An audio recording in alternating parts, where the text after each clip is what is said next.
ಶ್ರೀಕೃಷ್ಣನು ಹೇಳುತ್ತಾನೆ, ನೀನು ನಿನ್ನ ಜೀವನದ ಆಳಕ್ಕೆ ಇಳಿದಾಗ ನಿನಗೆ ಅರಿವಾಗುವುದೇನೆಂದರೆ, ನೀನು ಬಹಳಷ್ಟನ್ನು ಬಯಸಿದ್ದೆ, ಬಹಳಷ್ಟನ್ನು ಕೇಳಿದ್ದೆ, ಬಹಳಷ್ಟನ್ನು ಯೋಚಿಸಿದ್ದೆ, ಆದರೆ ಕೊನೆಗೆ ಸಿಕ್ಕಿದ್ದು ಮಾತ್ರ ವಿಧಿಯು ಮೊದಲೇ ಬರೆದಿಟ್ಟಿದ್ದು.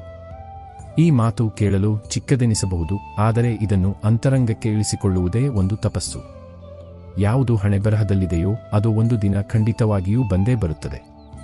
ದಾರಿಯಲ್ಲಿ ಎಷ್ಟೇ ಅಡೆತಡೆಗಳು ಬರಲಿ, ಎಷ್ಟೇ ಜನರು ದೂರವಾಗಲಿ, ಎಷ್ಟೇ ಪ್ರಾರ್ಥನೆಗಳು ಅಪೂರ್ಣವಾಗಿ ಉಳಿಯಲಿ, ಆದರೆ ಯಾವುದು ಬರೆದಿಲ್ಲವೋ ಅದು ಎಷ್ಟೇ ಬಯಸಿದರೂ ಸಿಗುವುದಿಲ್ಲ. ಲಕ್ಷ ಪ್ರಯತ್ನ ಮಾಡು, ಲಕ್ಷ ಬಾರಿ ಅಳು, ಲಕ್ಷ ಬಾರಿ ಬೇಡಿಕೋ, ಆದರೆ ಅದು ಕೇವಲ ಕನಸಾಗಿಯೇ ಉಳಿದು ಹೋಗುತ್ತದೆ. ಜೀವನದ ಅತಿ ದೊಡ್ಡ ಶಾಂತಿ ಇರುವುದೇ ಈ ಮಾತಿನಲ್ಲಿ. ಮನುಷ್ಯನು ಪ್ರಯತ್ನಿಸಬೇಕು, ಆದರೆ ಪರಿಣಾಮವನ್ನು ಸ್ವೀಕರಿಸಬೇಕು. ಏಕೆಂದರೆ ಯಾವುದು ನಮಗಾಗಿ ಇದೆಯೋ ಅದು ಎಂದಿಗೂ ಬೇರೆಯವರಿಗೆ ಸಿಗುವುದಿಲ್ಲ, ಮತ್ತು ಯಾವುದು ಬೇರೆಯವರಿಗಾಗಿ ಇದೆಯೋ ಅದು ನಮ್ಮ ಜೀವನದಲ್ಲಿ ಉಳಿಯುವುದಿಲ್ಲ. ಇದನ್ನು ಒಪ್ಪಿಕೊಳ್ಳುವುದೇ ಆ ಅಗ್ನಿಪಥದಲ್ಲಿ ನಡೆಯುವುದು. ಅಲ್ಲಿ ಸುಟ್ಟು ಆತ್ಮವು ಪವಿತ್ರವಾಗುತ್ತದೆ. ಯಾವಾಗ ಈ ಅರಿವು ಮನಸ್ಸಿನೊಳಗೆ ಸ್ಥಿರವಾಗಿ ಕೂರುವುದೋ ಆಗ ಮನಸ್ಸು ಅಳುವುದಿಲ್ಲ, ದೂರುವುದಿಲ್ಲ, ಹೋಲಿಕೆ ಮಾಡುವುದಿಲ್ಲ. ಅದು ಕೇವಲ ಅರ್ಥ ಮಾಡಿಕೊಳ್ಳುತ್ತದೆ, ಯಾವುದು ಕಳೆದು ಹೋಯಿತೋ ಅದು ಎಂದಿಗೂ ನನ್ನದಾಗಿರಲಿಲ್ಲ, ಮತ್ತು ಯಾವುದು ಸಿಕ್ಕಿತೋ ಅದು ದೇವರ ಉಡುಗೊರೆ. ಇದೇ ಅರಿವೇ ಶಾಂತಿಯ ಕೀಲಿಕೈ. ಇದು ಹೊರಗಲ್ಲ, ಒಳಗೆ ಅರಳುವ ಶಾಂತಿ. ಜೀವನದ ಪ್ರತಿಯೊಂದು ಕ್ಷಣ, ಪ್ರತಿಯೊಂದು ಘಟನೆ, ಪ್ರತಿಯೊಂದು ಮಿಲನ ಮತ್ತು ಪ್ರತಿಯೊಂದು ವಿಯೋಗ ಒಂದು ದೊಡ್ಡ ಯೋಜನೆಯ ಭಾಗವೆಂಬ ಸತ್ಯವನ್ನು ಅರಗಿಸಿಕೊಳ್ಳುವುದು ಮನಸ್ಸನ್ನು ಅನಾವಶ್ಯಕ ಹೊರೆಯಿಂದ ಮುಕ್ತಗೊಳಿಸುತ್ತದೆ. ನಾವು ಹೆಚ್ಚಾಗಿ ನಮ್ಮ ವರ್ತಮಾನವನ್ನು ಭೂತಕಾಲದ ದುಃಖಗಳಿಂದ ಅಥವಾ ಭವಿಷ್ಯದ ಚಿಂತೆಗಳಿಂದ ಭಾರವಾಗಿಸುತ್ತೇವೆ. ಆದರೆ ಯಾವಾಗ ಯಾವುದು ಆಗಬೇಕೋ ಅದು ಆಗಿಯೇ ತೀರುತ್ತದೆ ಮತ್ತು ಯಾವುದು ಆಗಬಾರದೋ ಅದು ಎಂದಿಗೂ ಆಗುವುದಿಲ್ಲ ಎಂಬ ಅರಿವು ಮೂಡುತ್ತದೆಯೋ ಆಗ ನಾವು ವರ್ತಮಾನ ಕ್ಷಣದಲ್ಲಿ ಬದುಕಲು ಕಲಿಯುತ್ತೇವೆ.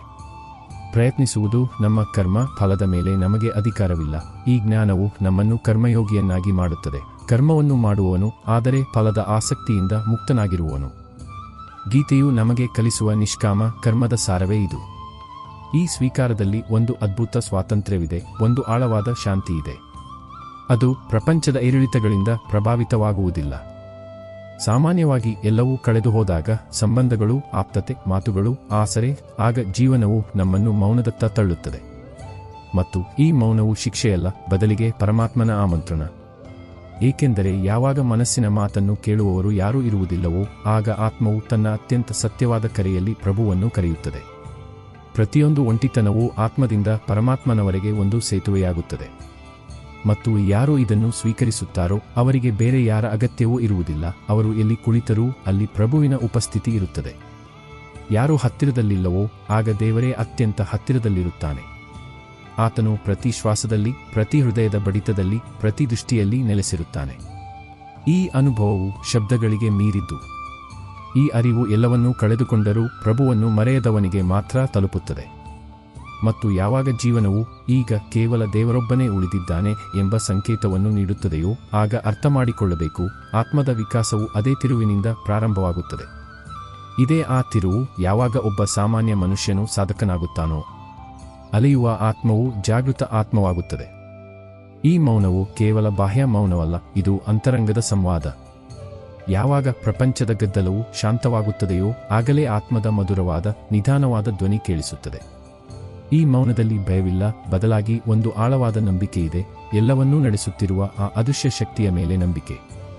ಒಂಟಿತನವನ್ನು ಶಾಪವೆಂದು ತಿಳಿಯುವ ತಪ್ಪು ಮಾಡಬೇಡ, ಅದು ಪರಮಾತ್ಮನೊಂದಿಗೆ ವೈಯಕ್ತಿಕವಾಗಿ ಭೇಟಿಯಾಗುವ ಸುವರ್ಣಾವಕಾಶ. ಇದೇ ಏಕಾಂತದಲ್ಲಿ ಆತ್ಮವು ತನ್ನ ನೈಜ ಸ್ವರೂಪವನ್ನು ಗುರುತಿಸುತ್ತದೆ, ತನ್ನ ಅವಲಂಬನೆಯನ್ನು ಅರಿತುಕೊಳ್ಳುತ್ತದೆ ಮತ್ತು ಅಂತಿಮವಾಗಿ ತಾನು ಎಲ್ಲಿಂದ ಬಂದಿದೆಯೋ ಆ ಪರಮ ಮೂಲದೊಂದಿಗೆ ಒಂದಾಗುತ್ತದೆ. ಯಾವುದೇ ವಸ್ತು, ಸಂಬಂಧ, ಅವಕಾಶ ಅಥವಾ ವ್ಯಕ್ತಿ ಕೈಜಾರಿ ಹೋದಾಗ ನಾವು ಅನೇಕ ಬಾರಿ ಅದನ್ನು ನಮ್ಮೊಳಗೆ ಹೊರೆಯಂತೆ ಕಟ್ಟಿಕೊಳ್ಳುತ್ತೇವೆ. ಆದರೆ ಅದು ನಮ್ಮ ಭಾಗ್ಯದಲ್ಲಿ ಇರಲಿಲ್ಲವಾದರೆ ಅದು ಎಂದಿಗೂ ನಮ್ಮ ಬಳಿ ಶಾಶ್ವತವಾಗಿ ಉಳಿಯಲು ಸಾಧ್ಯವಿರಲಿಲ್ಲ. ಮತ್ತು ಅದು ಹೊರಟು ಹೋಯಿತೆಂದರೆ ಅದು ಹೋಗುವುದೇ ನಮ್ಮ ಆತ್ಮದ ಯಾತ್ರೆಗೆ ಅವಶ್ಯಕವಾಗಿತ್ತು. ಪ್ರತಿಯೊಂದು ನಷ್ಟ, ಪ್ರತಿಯೊಂದು ಬೇರ್ಪಡುವಿಕೆ, ಪ್ರತಿಯೊಂದು ವಿಯೋಗವು ಆತ್ಮವನ್ನು ಅಗ್ನಿಯಲ್ಲಿ ಸುಟ್ಟು ಶುದ್ಧೀಕರಿಸುವ ಮಾಧ್ಯಮವಾಗಿರುತ್ತದೆ. ಆದ್ದರಿಂದ ಯಾವುದು ಹೋಯಿತೋ ಅದನ್ನು ಹೋಗಲು ಬಿಡು. ಯಾವುದು ಮುರಿಯಿತೋ ಅದನ್ನು ಮುರಿದಂತೆಯೇ ಇರಲು ಬಿಡು. ಮುರಿದ ತುಣುಕುಗಳು ಆತ್ಮಕ್ಕೆ ಚುಚ್ಚುತ್ತವೆ, ಆದರೆ ದೇವರು ಎಂದಿಗೂ ಯಾರನ್ನು ಅಪೂರ್ಣವಾಗಿ ಬಿಡುವುದಿಲ್ಲ. ಆತನು ಪ್ರತಿಯೊಂದು ನಷ್ಟದ ನಂತರ ಹೊಸದೊಂದನ್ನು ಕಳುಹಿಸುತ್ತಾನೆ, ಕೆಲವೊಮ್ಮೆ ಅನುಭವ, ಕೆಲವೊಮ್ಮೆ ಜ್ಞಾನ, ಕೆಲವೊಮ್ಮೆ ಏಕಾಂತದಲ್ಲಿ ಪ್ರಭುವಿನ ಸಾಕ್ಷಾತ್ಕಾರ. ಯಾವುದು ಕೈಯಿಂದ ಹೋಯಿತೋ ಅದು ಅವಶ್ಯಕವಾಗಿರಲಿಲ್ಲ, ಯಾರು ಜೊತೆಯಲ್ಲಿ ಉಳಿಯಲಿಲ್ಲವೋ ಅವರು ಭವಿಷ್ಯದ ಭಾಗವಾಗಿರಲಿಲ್ಲ. ಆದ್ದರಿಂದ ಯಾವುದು ಹೋಯಿತೋ ಅದಕ್ಕಾಗಿ ಶೋಕಿಸಬೇಡ. ಅದನ್ನು ಪ್ರಭುವಿಗೆ ಒಪ್ಪಿಸು ಮತ್ತು ಯಾವುದು ಉಳಿದಿದೆಯೋ ಅದರಲ್ಲಿ ಪ್ರಭುವಿನ ಕೃಪೆಯನ್ನು ಗುರುತಿಸು. ಈ ಜ್ಞಾನವೇ ಶಾಂತಿಯ ದ್ವಾರವನ್ನು ತೆರೆಯುತ್ತದೆ. ಪ್ರತಿಯೊಂದು ಅಂತ್ಯವೂ ಒಂದು ಹೊಸ ಆರಂಭದ ಸಂಕೇತವೆಂದು ತಿಳಿಯುವುದು ನಮ್ಮನ್ನು ಮುಕ್ತಗೊಳಿಸುತ್ತದೆ. ಮೋಹವೇ ಬಂಧನಕ್ಕೆ ಕಾರಣ. ನಾವು ಯಾವುದೇ ವಸ್ತು ಅಥವಾ ವ್ಯಕ್ತಿಯ ಮೇಲೆ ಅತಿಯಾದ ಮೋಹವನ್ನು ಇಟ್ಟುಕೊಂಡಾಗ ಅದು ಹೋದರೆ ನಮಗೆ ಅಸಹನೀಯ ನೋವುಂಟಾಗುತ್ತದೆ. ವೈರಾಗ್ಯವೆಂದರೆ ಎಲ್ಲವನ್ನೂ ತ್ಯಜಿಸುವುದಲ್ಲ, ಬದಲಿಗೆ ಆಸಕ್ತಿಯಿಂದ ಮುಕ್ತವಾಗುವುದು. ಯಾರು ಹೋದರೋ ಅವರ ಮಧುರ ನೆನಪುಗಳನ್ನು ಕಾಪಾಡಿಕೋ, ಆದರೆ ಅವರು ಹೋದ ದುಃಖವು ನಿನ್ನ ವರ್ತಮಾನದ ಮೇಲೆ ಆಳ್ವಿಕೆ ನಡೆಸಲು ಬಿಡಬೇಡ. ದೇವರು ಪ್ರತಿಯೊಂದು ಖಾಲಿ ಜಾಗವನ್ನು ತನ್ನ ಉಪಸ್ಥಿತಿಯಿಂದ ತುಂಬುತ್ತಾನೆ, ನಾವು ಅದಕ್ಕೆ ಅನುಮತಿ ನೀಡಿದರೆ. ಪ್ರತಿಯೊಂದು ಕ್ಷಣದಲ್ಲಿ ಜೀವನವು ನಿಂತು ಹೋದಾಗ, ಎಲ್ಲವೂ ಸ್ತಬ್ಧವಾದಾಗ, ಎಲ್ಲಾ ದ್ವಾರಗಳು ಮುಚ್ಚಿ ಹೋದಾಗ, ಆಗ ಒಳಗಿನಿಂದ ಒಂದು ಧ್ವನಿ ಕೇಳಿಸುತ್ತದೆ, ಇನ್ನೂ ಸ್ವಲ್ಪ ಕಾಯಿ. ಕಾಯುವುದು ಎಂದರೆ ಕೇವಲ ಸಮಯ ಕಳೆಯುವುದಲ್ಲ, ಇದು ನಂಬಿಕೆಯ ಅಭ್ಯಾಸ. ಕಾಯುವಿಕೆ ಎಂದರೆ ನೀನು ಏನು ಅಲ್ಲದೆಯೂ ಎಲ್ಲವೂ ಆಗಿರುವ ಸ್ಥಿತಿ. ಏಕೆಂದರೆ ನಿನಗಾಗಿ ಬರೆದದ್ದು ಕಳೆದು ಹೋಗಲು ಸಾಧ್ಯವಿಲ್ಲ ಎಂಬ ಭರವಸೆ ನಿನ್ನಲ್ಲಿರುತ್ತದೆ. ಯಾವುದು ನಿನ್ನ ಆತ್ಮದ ಕರೆಯೋ ಅದು ಬ್ರಹ್ಮಾಂಡದಲ್ಲಿ ಮೊಳಗುತ್ತಿದೆ ಮತ್ತು ಬ್ರಹ್ಮಾಂಡವು ಉತ್ತರ ನೀಡಿದಾಗ ಆ ಉತ್ತರವು ನಿನ್ನ ಹೃದಯವನ್ನು ತುಂಬಿಬಿಡುತ್ತದೆ. ಪ್ರತಿಯೊಂದು ಕಾಯುವಿಕೆಯಲ್ಲೂ ದೇವರ ಯೋಜನೆ ನಡೆಯುತ್ತಿರುತ್ತದೆ. ನೀನು ನೋಡಲಾರೆ, ಆದರೆ ಮೇಲೆ ಏನೋ ರಚನೆಯಾಗುತ್ತಿದೆ. ಸಮಯ ಪೂರ್ಣವಾದಾಗ ನೀನು ಕಳೆದುಕೊಂಡೆ ಎಂದು ಭಾವಿಸಿದ್ದ ಅಥವಾ ನೀನು ಕಲ್ಪನೆ ಕೂಡ ಮಾಡಿಕೊಳ್ಳಲಾಗದಿದ್ದ ಅದೇ ವಸ್ತು ಅಥವಾ ವ್ಯಕ್ತಿ ಬರುತ್ತದೆ. ಯಾರು ಒಳಗಿನಿಂದ ನನ್ನ ಪಾಲಿನ ಸುಖವು ನನ್ನೆಡೆಗೆ ಬರುತ್ತಿದೆ ಎಂದು ಭರವಸೆ ಇಟ್ಟುಕೊಂಡಿರುತ್ತಾರೋ ಅವರು ಮಾತ್ರ ಕಾಯಬಲ್ಲರು. ಮತ್ತು ಈ ಭರವಸೆಯು ಆತ್ಮವನ್ನು ವಿಶಾಲವಾಗಿಸುತ್ತದೆ, ಹೇಗೆ ನದಿಗಳನ್ನು ತನ್ನೊಳಗೆ ಸೇರಿಸಿಕೊಳ್ಳುವ ಸಾಗರದಂತೆ, ಹೇಗೆ ಕತ್ತಲೆಯಾಚೆ ಮೂಡುವ ಮೊದಲ ಕಿರಣದಂತೆ. ಕಾಯುವಿಕೆಯಲ್ಲಿ ಧೈರ್ಯ ಮತ್ತು ನಂಬಿಕೆ ಎರಡರ ಸಂಗಮವಿರುತ್ತದೆ. ಇದು ನಿಷ್ಕ್ರಿಯತೆಯಲ್ಲ, ಬದಲಿಗೆ ಸಕ್ರಿಯವಾದ ನಂಬಿಕೆ.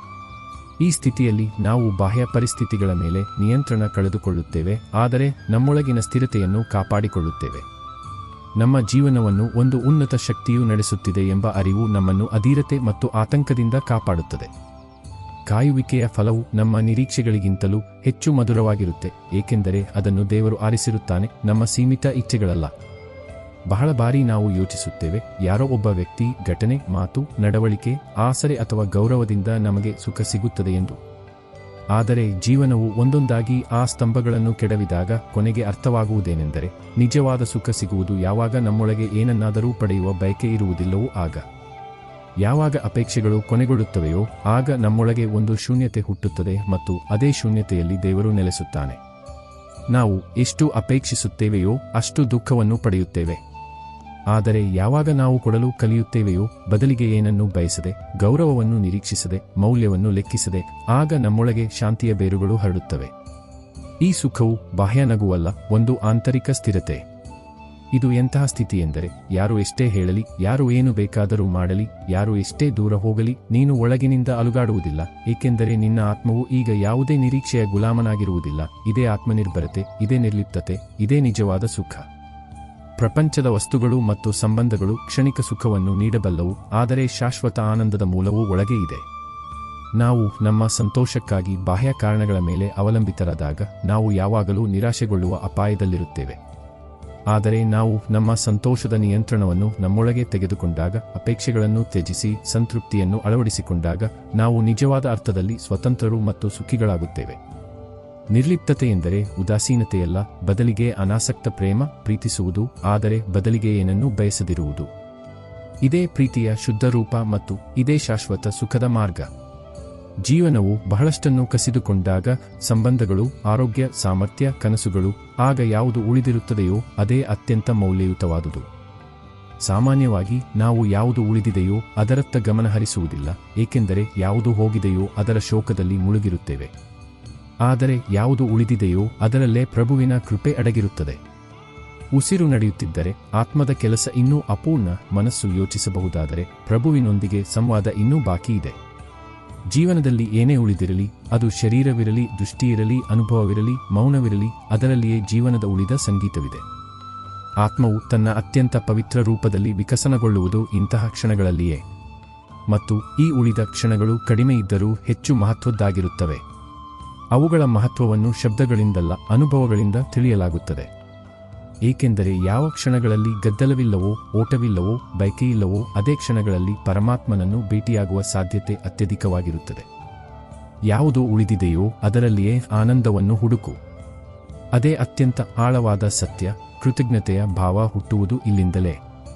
ನಮ್ಮ ಬಳಿ ಏನಿಲ್ಲ ಎನ್ನುವುದಕ್ಕಿಂತ ಏನಿದೆ ಎನ್ನುವುದರ ಮೇಲೆ ಗಮನ ಕೇಂದ್ರೀಕರಿಸಿದಾಗ ಹೃದಯವು ಕೃತಜ್ಞತೆಯಿಂದ ತುಂಬುತ್ತದೆ. ಚಲಿಸುತ್ತಿರುವ ಉಸಿರು, ನೋಡುವ ಸಾಮರ್ಥ್ಯ, ಕೇಳುವ ಶಕ್ತಿ, ಯೋಚಿಸುವ ಮನಸ್ಸು ಇವೆಲ್ಲವೂ ದೇವರ ಅಮೂಲ್ಯ ಉಡುಗೊರೆಗಳು. ಇವುಗಳನ್ನು ನಾವು ಹೆಚ್ಚಾಗಿ ಲಘುವಾಗಿ ಪರಿಗಣಿಸುತ್ತೇವೆ. ಯಾವುದು ಉಳಿದಿದೆಯೋ ಅದನ್ನೇ ಆಧಾರವಾಗಿಟ್ಟುಕೊಂಡು ಜೀವನವನ್ನು ಹೊಸದಾಗಿ ಬದುಕುವುದು, ಇದೇ ನಿಜವಾದ ಆಧ್ಯಾತ್ಮಿಕತೆ. ಇದರಲ್ಲೇ ದೇವರ ಯೋಜನೆ ಮತ್ತು ಆತನ ಕೃಪೆಯಡಗಿದೆ. ಬಹಳ ಬಾರಿ ಹೀಗಾಗುತ್ತದೆ. ನಾವು ಪ್ರಾರ್ಥನೆ ಮಾಡುತ್ತೇವೆ ಕಣ್ಣು ಮುಚ್ಚಿ ಸಂಪೂರ್ಣ ಶ್ರದ್ಧೆಯಿಂದ, ಆದರೂ ನಮಗೆ ನಾವು ಬಯಸಿದ್ದು ಸಿಗುವುದಿಲ್ಲ. ಆಗ ನಾವು ಯೋಚಿಸುತ್ತೇವೆ, ಬಹುಶಃ ಪ್ರಭು ನಮ್ಮ ಪ್ರಾರ್ಥನೆಯನ್ನು ಕೇಳಲಿಲ್ಲ ಎಂದು. ಆದರೆ ನಿಧಾನವಾಗಿ ಸಮಯ ಕಳೆದಂತೆ ಮತ್ತು ಘಟನೆಗಳು ನಡೆದಂತೆ ಆಗ ಅರ್ಥವಾಗುತ್ತದೆ, ನಾವು ಕೇಳಿದ್ದು ಬಹುಶಃ ನಮಗೆ ಸರಿಯಾಗಿರಲಿಲ್ಲ. ಪ್ರಭು ನಮ್ಮ ಮನಸ್ಸಿಗೆ ಯಾವುದು ಇಷ್ಟವಾಗುತ್ತದೆಯೋ ಅದನ್ನು ಕೊಡುವುದಿಲ್ಲ. ಅವರು ಆತ್ಮಕ್ಕೆ ಯಾವುದು ಅವಶ್ಯಕವೋ ಅದನ್ನೇ ಕೊಡುತ್ತಾರೆ. ಆತ್ಮಿಕ ವಿಕಾಸಕ್ಕಾಗಿ, ಒಳಗಿನ ಕತ್ತಲನ್ನು ಅಳಿಸಲು. ಹಲವು ಬಾರಿ ಅವರು ಅಹಂಕಾರವನ್ನು ಮುರಿಯಲು ನಮಗೆ ದುಃಖವನ್ನು ಕೊಡುತ್ತಾರೆ. ಹಲವು ಬಾರಿ ಒಳಗಿನ ಮೌನವನ್ನು ಕೇಳಿಸಿಕೊಳ್ಳಲು ಒಂಟಿತನವನ್ನು ಕೊಡುತ್ತಾರೆ. ಹಲವು ಬಾರಿ ಹಿಡಿದಿಟ್ಟುಕೊಳ್ಳುವಿಕೆಯ ಸತ್ಯವನ್ನು ತಿಳಿಸಲು ಕಳೆದುಕೊಳ್ಳುವಂತೆ ಮಾಡುತ್ತಾರೆ. ಮತ್ತು ಹಲವು ಬಾರಿ ಯಾರೂ ಇಲ್ಲದ ತಿರುವಿನಲ್ಲಿ ನಮ್ಮನ್ನು ಬಿಟ್ಟು ಬಿಡುತ್ತಾರೆ. ಇದರಿಂದ ನಾವು ಕೊನೆಗೆ ದೇವರ ಕಡೆಗೆ ತಿರುಗುತ್ತೇವೆ. ಇದೇ ಜೀವನದ ಗೂಢ ಯೋಜನೆ.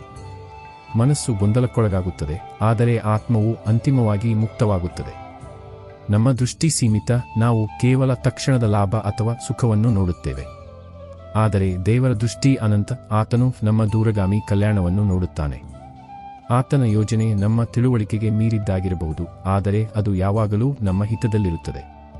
ಪ್ರಾರ್ಥನೆಯ ಉತ್ತರ ನಮ್ಮ ಇಚ್ಛೆಯಂತೆ ಸಿಗದಿದ್ದಾಗ ನಿರಾಶರಾಗುವ ಬದಲು ದೇವರು ನಮಗಿಂತ ಉತ್ತಮವಾದದ್ದನ್ನು ನೀಡಲು ಬಯಸುತ್ತಿದ್ದಾರೆ ಅಥವಾ ನಮ್ಮನ್ನು ಯಾವುದೋ ದೊಡ್ಡ ದುಃಖದಿಂದ ರಕ್ಷಿಸುತ್ತಿದ್ದಾರೆ ಎಂದು ನಂಬಬೇಕು. ಆತನ ಇಚ್ಛೆಯಲ್ಲಿ ನಮ್ಮ ಇಚ್ಛೆಯನ್ನು ಸೇರಿಸುವುದೇ ನಿಜವಾದ ಶರಣಾಗತಿ. ಜೀವನವು ಪದೇ ಪದೇ ಪರೀಕ್ಷಿಸಿದಾಗ, ಉತ್ತರಗಳು ಸಿಗದಿದ್ದಾಗ, ದಾರಿಗಳು ಮುಚ್ಚಿಹೋದಾಗ ಆಗ ಕೇವಲ ಒಂದೇ ಆಸರೆ ಇರುತ್ತದೆ, ಧೈರ್ಯ. ಧೈರ್ಯವೆಂದರೆ ನಿಷ್ಕ್ರಿಯ ಕಾಯುವಿಕೆಯಲ್ಲ, ಅದು ಪ್ರತಿ ಕತ್ತಲೆಗೂ ಅಂತ್ಯವಿದೆ ಎಂಬ ನಂಬಿಕೆ. ಅದು ದೂರುಗಳಿಲ್ಲದೆ ಆತ್ಮವು ಮುಂದೆ ಸಾಗುವ ದೃಢತೆ. ಸುತ್ತಲೂ ಮೌನ ಆವರಿಸಿದಾಗ, ಯಾರೂ ಹತ್ತಿರವಿಲ್ಲದಿದ್ದಾಗ, ಎಲ್ಲಾ ಧ್ವನಿಗಳು ಮೌನವಾದಾಗಲೂ ಒಳಗೊಂದು ದೀಪ ಉರಿಯುತ್ತಿರಬೇಕು. ಇದೇ ಧೈರ್ಯ. ಇದೇ ಆ ಅಗ್ನಿ ಯಾವುದು ಆತ್ಮವನ್ನು ಕಾಯಿಸಿ ಚಿನ್ನವನ್ನಾಗಿ ಮಾಡುತ್ತದೆ. ಧೈರ್ಯವು ಬಿರುಗಾಳಿಯಲ್ಲೂ ತನ್ನ ಬೇರುಗಳನ್ನು ಬಿಡದ ಆಲದ ಮರದಂತಿರುತ್ತದೆ. ಯಾರು ಧೈರ್ಯದಿಂದಿರುತ್ತಾರೋ ಅವರನ್ನು ಹಣೆಬರಹ ಸೋಲಿಸಲಾರದು. ಏಕೆಂದರೆ ಇಂದು ಮುಚ್ಚಿರುವ ಸಮಯವೇ ನಾಳೆ ಅವಕಾಶವಾಗುತ್ತದೆ. ಇಂದು ಮುಚ್ಚಿರುವ ದ್ವಾರವೇ ನಾಳೆ ಯಾವುದೋ ಪವಾಡದ ದಾರಿಯಾಗಬಹುದು. ಧೈರ್ಯವೇ ಆತ್ಮದ ಪೂಜೆ. ದೇವರನ್ನು ನೋಡದೆಯೂ ಕೇವಲ ನಂಬಿಕೆಯಿಂದ ಹಿಡಿದುಕೊಳ್ಳುವುದು. ಧೈರ್ಯವಾಗಿರುವುದು ಕಷ್ಟವಾಗಬಹುದು, ವಿಶೇಷವಾಗಿ ಪರಿಸ್ಥಿತಿಗಳು ತೀರಾ ಪ್ರತಿಕೂಲವಾಗಿದ್ದಾಗ. ಆದರೆ ಇದೇ ಆ ಗುಣ ಯಾವುದು ನಮಗೆ ಪ್ರತಿಕೂಲ ಪರಿಸ್ಥಿತಿಗಳಲ್ಲೂ ಸಮತೋಲನ ಕಾಪಾಡಿಕೊಳ್ಳಲು ಸಹಾಯ ಮಾಡುತ್ತದೆ. ಧೈರ್ಯವು ನಮಗೆ ಆತುರ ಮತ್ತು ಅವಸರದಲ್ಲಿ ತೆಗೆದುಕೊಳ್ಳುವ ತಪ್ಪು ನಿರ್ಧಾರಗಳಿಂದ ರಕ್ಷಿಸುತ್ತದೆ. ಇದು ನಮಗೆ ಪ್ರತಿಯೊಂದಕ್ಕೂ ಒಂದು ಸರಿಯಾದ ಸಮಯವಿರುತ್ತದೆ ಮತ್ತು ಆ ಸಮಯಕ್ಕಾಗಿ ಕಾಯುವುದು ಅವಶ್ಯಕವೆಂದು ಕಲಿಸುತ್ತದೆ. ಧೈರ್ಯವಂತ ವ್ಯಕ್ತಿಗೆ ರಾತ್ರಿ ಎಷ್ಟೇ ದೀರ್ಘವಾಗಿದ್ದರೂ ಬೆಳಗು ಖಂಡಿತ ಆಗುತ್ತದೆ ಎಂದು ತಿಳಿದಿರುತ್ತದೆ. ಇದೇ ನಂಬಿಕೆಯು ಅವನಿಗೆ ಕತ್ತಲೆಯಲ್ಲೂ ಆಶಯ ಕಿರಣವನ್ನು ತೋರಿಸುತ್ತದೆ. ಈ ಸಂಸಾರವು ಎಷ್ಟು ಸಂಬಂಧಗಳನ್ನು ಕೊಡುತ್ತದೆಯೋ ಅಷ್ಟೇ ಅಪೇಕ್ಷೆಗಳನ್ನು ಕೊಟ್ಟುಬಿಡುತ್ತದೆ. ಪ್ರತಿಯೊಬ್ಬರೂ ಏನನ್ನಾದರೂ ಪಡೆಯುವ ಬಯಕೆಯಿಂದಲೇ ಪ್ರೀತಿಸುತ್ತಾರೆ, ಗೌರವ, ಸಮಯ, ಆಸರೆ ಅಥವಾ ಜೊತೆ. ಆದರೆ ಈ ಪ್ರೀತಿಯು ಟೊಳ್ಳಾದಾಗ ನಾವು ಮುರಿದು ಹೋಗುತ್ತೇವೆ. ಆಗ ನಮಗೆ ಅನ್ನಿಸುತ್ತದೆ, ಯಾರೂ ನಮ್ಮನ್ನು ಅರ್ಥ ಮಾಡಿಕೊಳ್ಳುವುದಿಲ್ಲ, ಯಾರೂ ನಮ್ಮನ್ನು ಬಯಸುವುದಿಲ್ಲ ಎಂದು. ಆದರೆ ಜೀವನದ ಅತಿದೊಡ್ಡ ಸತ್ಯವೇನೆಂದರೆ, ಪ್ರಭುವಿನ ಪ್ರೀತಿ ಎಂದಿಗೂ ಕಡಿಮೆಯಾಗುವುದಿಲ್ಲ, ಎಂದಿಗೂ ಮುರಿಯುವುದಿಲ್ಲ, ಎಂದಿಗೂ ಷರತ್ತುಗಳನ್ನು ಹಾಕುವುದಿಲ್ಲ. ಆ ಪ್ರೀತಿಯು ಉಸಿರಿನ ಜೊತೆ ನಡೆಯುತ್ತದೆ, ಮೌನದಲ್ಲಿ ಮಾತನಾಡುತ್ತದೆ, ಪ್ರತಿ ಬಾರಿ ಬಿದ್ದಾಗಲೂ ಎತ್ತುತ್ತದೆ, ಪ್ರತಿ ಮೌನದಲ್ಲೂ ಆಸರೆಯಾಗುತ್ತದೆ. ಆ ಪ್ರೀತಿಯು ತಾಯಿಯ ಮಡಿಲಿಗಿಂತಲೂ ಮೃದು ಮತ್ತು ತಂದೆಯ ನೆರಳಿಗಿಂತಲೂ ವಿಶಾಲ. ಇಡೀ ಜಗತ್ತು ಕೈಬಿಟ್ಟಾಗ ಆ ಪ್ರೀತಿ ಉಳಿದಿರುತ್ತದೆ. ಮತ್ತು ಯಾವ ಆತ್ಮವು ಒಮ್ಮೆ ಆ ಪ್ರೀತಿಯನ್ನು ಅನುಭವಿಸುತ್ತದೆಯೋ ಅದಕ್ಕೆ ಮತ್ತೆ ಬೇರೆ ಯಾವುದೇ ಪ್ರೀತಿಯ ಅವಶ್ಯಕತೆ ಇರುವುದಿಲ್ಲ. ಇದೇ ಆ ಅನುಭವ ಯಾವುದು ಆತ್ಮಕ್ಕೆ ಪೂರ್ಣತೆಯನ್ನು ನೀಡುತ್ತದೆ. ಸಾಂಸಾರಿಕ ಪ್ರೀತಿಯು ಹೆಚ್ಚಾಗಿ ಸ್ವಾರ್ಥದ ಮೇಲೆ ಆಧಾರಿತವಾಗಿರುತ್ತದೆ ಮತ್ತು ಷರತ್ತುಗಳಿಂದ ಕೂಡಿರುತ್ತದೆ. ಆದ್ದರಿಂದ ಅದು ಶಾಶ್ವತ ಸುಖವನ್ನು ನೀಡಲಾರದು. ಆದರೆ ದೇವರ ಪ್ರೀತಿಯು ನಿಸ್ವಾರ್ಥ ಮತ್ತು ಅಪರಿಮಿತ. ಅದು ನಮ್ಮ ಗುಣ ಅಥವಾ ಅವಗುಣಗಳ ಮೇಲೆ ಅವಲಂಬಿತವಾಗಿಲ್ಲ, ಅದು ಸದಾ ಲಭ್ಯವಿದೆ. ನಾವು ಅದನ್ನು ಅನುಭವಿಸಲು ನಮ್ಮ ಹೃದಯವನ್ನು ತೆರೆಯಬೇಕಷ್ಟೇ. ನಾವು ಈ ದಿವ್ಯ ಪ್ರೇಮವನ್ನು ಅನುಭವಿಸಿದಾಗ ಸಾಂಸಾರಿಕ ಪ್ರೀತಿಯ ಅಪೂರ್ಣತೆಗಳು ನಮ್ಮನ್ನು ಬಾಧಿಸುವುದಿಲ್ಲ. ನಾವು ಅರಿತುಕೊಳ್ಳುತ್ತೇವೆ, ನಿಜವಾದ ಮತ್ತು ಶಾಶ್ವತ ಪ್ರೀತಿಯು ಕೇವಲ ಪರಮಾತ್ಮನಿಂದ ಮಾತ್ರ ಸಿಗಬಲ್ಲದು ಮತ್ತು ಇದೇ ಪ್ರೀತಿಯು ನಮಗೆ ನಿಜವಾದ ತೃಪ್ತಿ ಮತ್ತು ಸುರಕ್ಷತೆಯನ್ನು ನೀಡುತ್ತದೆ. ನಾವು ಜೀವನವಿಡೀ ಇತರರನ್ನು ಅರ್ಥಮಾಡಿಕೊಳ್ಳುವುದರಲ್ಲಿ ತೊಡಗುತ್ತೇವೆ. ಯಾರು ಸರಿ, ಯಾರು ತಪ್ಪು, ಯಾರು ಏನು ಮಾಡಿದರು, ಯಾರು ಏನು ಮಾಡಲಿಲ್ಲ. ಆಗ ಕೊನೆಗೆ ಸಿಗುವುದು ಕೇವಲ ಭ್ರಮೆ. ಆದರೆ ಯಾವಾಗ ನಾವು ನಮ್ಮನ್ನೇ ಅರ್ಥಮಾಡಿಕೊಳ್ಳಲು ಕುಳಿತುಕೊಳ್ಳುತ್ತೇವೆಯೋ, ನಮ್ಮ ಭಯ, ನಮ್ಮ ನಿರೀಕ್ಷೆಗಳು, ನಮ್ಮ ದೌರ್ಬಲ್ಯ, ನಮ್ಮ ಶಕ್ತಿ, ಆಗ ನಿಜವಾದ ಸಾಧನೆ ಪ್ರಾರಂಭವಾಗುತ್ತದೆ. ಆತ್ಮದ ದೇವಾಲಯ ಹೊರಗಿಲ್ಲ, ಒಳಗಿದೆ. ಪ್ರತಿದಿನ ಉಂಟಾಗುವ ನೋವು ಕೇವಲ ಒಳಗಿನ ಕನ್ನಡಿಯನ್ನು ಸ್ವಚ್ಛಗೊಳಿಸಲು ಬರುತ್ತದೆ. ನಾವು ಇತರರಲ್ಲಿ ದೋಷಗಳನ್ನು ಹುಡುಕುವವರೆಗೂ ನಮ್ಮೊಳಗಿನ ಕತ್ತಲೆ ದೂರವಾಗುವುದಿಲ್ಲ. ಆದರೆ ಯಾವ ದಿನ ನಾವು ನಮ್ಮನ್ನು ನಾವೇ ಒಪ್ಪಿಕೊಳ್ಳುತ್ತೇವೆಯೋ, ನಮ್ಮ ಮುರಿದು ಹೋದ ಭಾಗಗಳನ್ನು, ನಮ್ಮ ಅಪೂರ್ಣ ಬಯಕೆಗಳನ್ನು, ನಮ್ಮ ತಪ್ಪುಗಳನ್ನು, ಅದೇ ದಿನದಿಂದ ನಮ್ಮೊಳಗೆ ಶಾಂತಿ ಪ್ರಾರಂಭವಾಗುತ್ತದೆ. ಏಕೆಂದರೆ ಆತ್ಮವನ್ನು ಎಷ್ಟು ಆಳವಾಗಿ ಅರ್ಥಮಾಡಿಕೊಳ್ಳುತ್ತೇವೆಯೋ ಅಷ್ಟು ಅದು ಪ್ರಭುವಿಗೆ ಹತ್ತಿರವಾಗುತ್ತದೆ. ಇದೇ ಆತ್ಮಜ್ಞಾನ, ಅದೇ ನಿಜವಾದ ಧರ್ಮ. ತನ್ನನ್ನು ತಾನು ಅರಿತುಕೊಳ್ಳುವುದು ಅತ್ಯಂತ ಕಠಿಣ, ಆದರೆ ಅತ್ಯಂತ ಅವಶ್ಯಕವಾದ ಪ್ರಯಾಣ. ನಾವು ಹೆಚ್ಚಾಗಿ ಹೊರ ಜಗತ್ತಿನಲ್ಲಿ ಸಿಲುಕಿಕೊಳ್ಳುತ್ತೇವೆ ಮತ್ತು ನಮ್ಮೊಳಗೆ ಇಣುಕಿ ನೋಡಲು ಹಿಂಜರಿಯುತ್ತೇವೆ. ಆದರೆ ನಮ್ಮ ಮನಸ್ಸಿನ ಆಳದಲ್ಲಿ ಅಡಗಿರುವ ಭಯ, ಕೋಪ, ಅಸೂಯೆ ಮತ್ತು ಅಹಂಕಾರವನ್ನು ನಾವು ಗುರುತಿಸಿ ಒಪ್ಪಿಕೊಳ್ಳುವವರೆಗೂ ನಾವು ಅವರಿಂದ ಮುಕ್ತರಾಗಲು ಸಾಧ್ಯವಿಲ್ಲ. ಆತ್ಮಪರಿಶೀಲನೆ ಮತ್ತು ಆತ್ಮಸ್ವೀಕೃತಿಯೇ ಆತ್ಮ ಸುಧಾರಣೆಯ ಮೊದಲ ಹೆಜ್ಜೆ. ನಾವು ನಮ್ಮ ನ್ಯೂನತೆಗಳನ್ನು ಒಪ್ಪಿಕೊಂಡಾಗ ಮಾತ್ರ ನಾವು ಅವುಗಳನ್ನು ನಿವಾರಿಸಲು ಪ್ರಯತ್ನಿಸಬಹುದು ಮತ್ತು ನಮ್ಮ ಆತ್ಮವನ್ನು ಪವಿತ್ರಗೊಳಿಸಬಹುದು. ಜೀವನದಲ್ಲಿ ನಾವು ಹೆಚ್ಚಾಗಿ ಬಹಳಷ್ಟನ್ನು ಹಿಡಿದಿಟ್ಟುಕೊಳ್ಳಲು ಪ್ರಯತ್ನಿಸುತ್ತೇವೆ: ಸಂಬಂಧಗಳು, ಜನರು, ಸ್ಥಳಗಳು, ನೆನಪುಗಳು, ವಚನಗಳು. ಆದರೆ ಕಾಲದ ಪ್ರವಾಹವು ಒಂದೊಂದಾಗಿ ಎಲ್ಲವನ್ನೂ ಕೊಚ್ಚಿಕೊಂಡು ಹೋಗುತ್ತದೆ. ಆಗ ನಾವು ಕುಳಿತು ಅಳುತ್ತೇವೆ, ಯೋಚಿಸುತ್ತೇವೆ, ಅಯ್ಯೋ ಅದು ನನ್ನದಾಗಿದ್ದರೆ, ಅಯ್ಯೋ ಅದು ಹೋಗದಿದ್ದರೆ. ಆದರೆ ಸತ್ಯವೇನೆಂದರೆ, ಯಾವುದನ್ನು ಕಳೆದುಕೊಳ್ಳಲಿಲ್ಲವೋ ಅದು ನಿನ್ನದು ಎಂದಿಗೂ ಆಗಿರಲಿಲ್ಲ, ಮತ್ತು ಯಾವುದನ್ನು ಕಳೆದುಕೊಂಡೆಯೋ ಅದು ನಿನಗೆ ಈ ಜೀವನದಲ್ಲಿ ಯಾವುದೂ ಶಾಶ್ವತವಲ್ಲ ಎಂದು ಕಲಿಸಲು ಬಂದಿತ್ತು. ಈ ಸಂಸಾರವು ಪರಿವರ್ತನೆಯ ರಂಗಮಂದಿರ. ಇಂದು ಹತ್ತಿರವಿರುವುದು ನಾಳೆ ದೂರವಾಗುತ್ತದೆ, ಮತ್ತು ನಿನ್ನೆ ದೂರವಿದ್ದುದು ಬಹುಶಃ ಮತ್ತೆ ಹತ್ತಿರ ಬರಬಹುದು, ಆದರೆ ಕೇವಲ ಅನುಭವ ನೀಡಲು, ಉಳಿಯಲು ಅಲ್ಲ. ಆದ್ದರಿಂದ ಯಾರು ಏನನ್ನಾದರೂ ಕಳೆದುಕೊಂಡಿದ್ದಾರೋ ಅವರಿಗೆ ಅರ್ಥವಾಗಬೇಕು, ಅವರ ಜೀವನದಲ್ಲಿ ಈಗ ಖಾಲಿ ಜಾಗ ಉಂಟಾಗಿಲ್ಲ, ಬದಲಿಗೆ ಒಂದು ಹೊಸ ಸಾಧ್ಯತೆ ಹುಟ್ಟಿದೆ. ಯಾವುದು ಹೋಯಿತೋ ಅದರ ಶೋಕ ಮಾಡಬೇಡ. ಯಾವುದು ಇದೆಯೋ ಅದನ್ನು ಸ್ವಾಗತಿಸು, ಬಂಧನದಿಂದಲ್ಲ, ಲೋಭದಿಂದಲ್ಲ, ಕೇವಲ ತೆರೆದ ಹೃದಯದಿಂದ. ಏಕೆಂದರೆ ಯಾವುದು ನಿನ್ನದೋ ಅದು ತಾನಾಗಿಯೇ ನಿನ್ನನ್ನು ಹುಡುಕಿಕೊಂಡು ಬರುತ್ತದೆ, ಮತ್ತು ಯಾವುದು ನಿನ್ನದಲ್ಲವೋ ಅದು ಲಕ್ಷ ಪ್ರಯತ್ನಿಸಿದರೂ ಕೈಗೆ ಸಿಗುವುದಿಲ್ಲ. ಇದೇ ಜೀವನದ ನಿಯಮ, ಇದೇ ಆತ್ಮದ ಸಮತೋಲನ. ಅನಾಸಕ್ತಿಯ ಅಭ್ಯಾಸವು ಇಲ್ಲಿಂದಲೇ ಪ್ರಾರಂಭವಾಗುತ್ತದೆ. ಪ್ರಪಂಚದ ಪ್ರತಿಯೊಂದು ವಸ್ತು ಮತ್ತು ಪ್ರತಿಯೊಂದು ಸಂಬಂಧವೂ ನಶ್ವರ ಎಂದು ನಾವು ಅರಿತಾಗ ನಾವು ಅವುಗಳ ಮೇಲೆ ಅನುಚಿತವಾದ ಮೋಹವನ್ನು ಇಟ್ಟುಕೊಳ್ಳುವುದಿಲ್ಲ. ಅವು ನಮ್ಮ ಬಳಿ ಇದ್ದಾಗ ನಾವು ಅವುಗಳ ಆನಂದವನ್ನು ಅನುಭವಿಸುತ್ತೇವೆ, ಮತ್ತು ಅವು ಹೋದಾಗ ನಾವು ಅವುಗಳನ್ನು ಶಾಂತಿಯಿಂದ ಬೀಳ್ಕೊಡುತ್ತೇವೆ. ಈ ತಿಳುವಳಿಕೆ ನಮ್ಮನ್ನು ದುಃಖದಿಂದ ಕಾಪಾಡುತ್ತದೆ ಮತ್ತು ಜೀವನದ ಪ್ರವಾಹದೊಂದಿಗೆ ಹರಿಯಲು ಕಲಿಸುತ್ತದೆ. ಹಿಡಿಯುವ ಪ್ರಯತ್ನ ನಮ್ಮನ್ನು ಬಂಧಿಸುತ್ತದೆ, ಬಿಡುವ ಭಾವ ನಮ್ಮನ್ನು ಮುಕ್ತಗೊಳಿಸುತ್ತದೆ. ಬಹಳ ಬಾರಿ ಹೀಗಾಗುತ್ತದೆ. ನಾವು ಎಷ್ಟೇ ಮಾತನಾಡಿದರೂ, ಎಷ್ಟೇ ವಿವರಿಸಿದರೂ ಎದುರಿನವರು ನಮ್ಮ ಭಾವನೆಯನ್ನು ಅರ್ಥಮಾಡಿಕೊಳ್ಳುವುದಿಲ್ಲ. ಶಬ್ದಗಳು ಟೊಳ್ಳಾಗಿ ಕಾಣುತ್ತವೆ, ವಿವರಣೆಗಳು ವ್ಯರ್ಥವೆನಿಸುತ್ತವೆ, ಮತ್ತು ಆಗ ಮನಸ್ಸು ನೋಯುತ್ತದೆ, ಆತ್ಮವು ದಣಿಯುತ್ತದೆ. ಆದರೆ ಆ ಸಮಯದಲ್ಲಿ ಮೌನವನ್ನು ಅಪ್ಪಿಕೊಳ್ಳುವುದೇ ಪರಮೋಚ್ಚ ಉತ್ತರ. ಭಯದಿಂದ ಹುಟ್ಟುವ ಮೌನ ಅದಲ್ಲ, ಆತ್ಮದ ಅರಿವಿನಿಂದ ಉಂಟಾಗುವ ಮೌನ ಅದು. ನಿನ್ನೊಳಗಿನ ಭಾವನೆಗಳನ್ನು ಈ ಪ್ರಪಂಚವು ಅರ್ಥಮಾಡಿಕೊಳ್ಳಲಾರದು ಎಂದು ನಿನಗೆ ಅನಿಸಿದಾಗ ಪ್ರಭುವನ್ನು ಕರೆಯಿರಿ, ಏಕೆಂದರೆ ಆತನು ಮಾತ್ರ ಮೌನದ ಭಾಷೆಯನ್ನು ಕೇಳಬಲ್ಲ. ನೀನು ಮೌನವಾದಾಗ ಬ್ರಹ್ಮಾಂಡವು ನಿನ್ನ ಅಂತರಂಗವನ್ನು ಕೇಳಲು ಪ್ರಾರಂಭಿಸುತ್ತದೆ. ನೀನು ಶಬ್ದಗಳಲ್ಲಿ ವ್ಯಕ್ತಪಡಿಸದ ಪ್ರತಿಯೊಂದು ಭಾವನೆಯೂ ಮೌನದಲ್ಲಿ ದೇವರಿಗೆ ತಲುಪುತ್ತದೆ. ಮೌನದಲ್ಲಿ ಯಾವುದೇ ವಾದವಿಲ್ಲ, ಯಾವುದೇ ನಿರೀಕ್ಷೆಯಿಲ್ಲ, ಕೇವಲ ಸಮರ್ಪಣೆಯಿರುತ್ತದೆ. ಮತ್ತು ಈ ಸಮರ್ಪಣೆಯೇ ಆತ್ಮದ ಅತ್ಯುನ್ನತ ಸ್ಥಿತಿ. ಆದ್ದರಿಂದ ಯಾರಾದರೂ ನಿನ್ನನ್ನು ಅರ್ಥಮಾಡಿಕೊಳ್ಳದಿದ್ದಾಗ ದುಃಖಿಸಬೇಡ. ಮೌನಕ್ಕಿಂತ ದೊಡ್ಡ ಉತ್ತರ ಯಾವುದೂ ಇಲ್ಲ, ಮತ್ತು ಮೌನಕ್ಕಿಂತ ದೊಡ್ಡ ಸಂವಾದ ಯಾವುದೂ ಇಲ್ಲ. ಕೆಲವೊಮ್ಮೆ ಶಬ್ದಗಳಿಗಿಂತ ಮೌನವು ಹೆಚ್ಚು ಶಕ್ತಿಶಾಲಿಯಾಗಿರುತ್ತದೆ. ಶಬ್ದಗಳು ಗೊಂದಲವನ್ನು ಸೃಷ್ಟಿಸಬಹುದಾದಲ್ಲಿ ಮೌನವು ಸ್ಪಷ್ಟತೆಯನ್ನು ತರಬಹುದು. ನಾವು ವಾದಿಸುವುದನ್ನು ಅಥವಾ ಸಮರ್ಥಿಸಿಕೊಳ್ಳುವುದನ್ನು ನಿಲ್ಲಿಸಿ ಶಾಂತರಾದಾಗ ನಾವು ನಮ್ಮ ಶಕ್ತಿಯನ್ನು ಉಳಿಸುತ್ತೇವೆ ಮತ್ತು ಪರಿಸ್ಥಿತಿಯನ್ನು ದೇವರ ಕೈಗೆ ಒಪ್ಪಿಸುತ್ತೇವೆ. ದೇವರು ನಮ್ಮ ಹೃದಯದ ಭಾಷೆಯನ್ನು ಅರ್ಥಮಾಡಿಕೊಳ್ಳುತ್ತಾನೆ. ಆತನಿಗೆ ಶಬ್ದಗಳ ಅವಶ್ಯಕತೆಯಿಲ್ಲ. ಮೌನದಲ್ಲಿ ಮಾಡಿದ ಪ್ರಾರ್ಥನೆಯು ಹೆಚ್ಚು ಆಳ ಮತ್ತು ಪರಿಣಾಮಕಾರಿಯಾಗಿರುತ್ತದೆ. ಇದು ನಮ್ಮನ್ನು ಬಾಹ್ಯ ಗದ್ದಲದಿಂದ ದೂರವಿರಿಸಿ ಆಂತರಿಕ ಶಾಂತಿ ಮತ್ತು ದೇವರೊಂದಿಗೆ ಸಂಪರ್ಕ ಸಾಧಿಸಲು ಅವಕಾಶ ನೀಡುತ್ತದೆ. ಜೀವನದಲ್ಲಿ ಹಲವು ಬಾರಿ ನಾವು ಎಷ್ಟು ಗೊಂದಲಕ್ಕೊಳಗಾಗುತ್ತೇವೆ ಎಂದರೆ ಎಲ್ಲವೂ ಕಳೆದುಹೋದಂತೆ ಭಾಸವಾಗುತ್ತದೆ. ಯಾವುದೇ ದಿಕ್ಕು ಉಳಿದಿರುವುದಿಲ್ಲ, ಯಾವುದೇ ಆಶೆ ಕಾಣುವುದಿಲ್ಲ ಮತ್ತು ಮನಸ್ಸು ಕತ್ತಲೆಯ ಪ್ರಪಾತದಲ್ಲಿ ಮುಳುಗಿದಂತೆ ಆಗುತ್ತದೆ. ಆದರೆ ಆತ್ಮದ ಅತ್ಯುನ್ನತ ಯಾತ್ರೆ ಅಲ್ಲಿಂದಲೇ ಪ್ರಾರಂಭವಾಗುತ್ತದೆ. ಎಲ್ಲವೂ ಕಳೆದುಹೋದಾಗ ಮಾತ್ರ ತನ್ನನ್ನು ತಾನು ಕಂಡುಕೊಳ್ಳುವ ಆರಂಭವಾಗುತ್ತದೆ. ಈ ಕಳೆದುಕೊಳ್ಳುವಿಕೆ ವಾಸ್ತವವಾಗಿ ಕಳೆದುಕೊಳ್ಳುವಿಕೆಯಲ್ಲ, ಇದು ಒಂದು ರೀತಿಯ ಆತ್ಮಿಕ ಯಾತ್ರೆ. ಜೀವನವು ನಿನ್ನನ್ನು ಪದೇ ಪದೇ ಬೀಳಿಸುತ್ತದೆ. ಇದರಿಂದ ನೀನು ಒಳಗೆ ಇಣುಕಿ ನೀನು ವಾಸ್ತವವಾಗಿ ಯಾರೆಂದು ನೋಡಬೇಕು.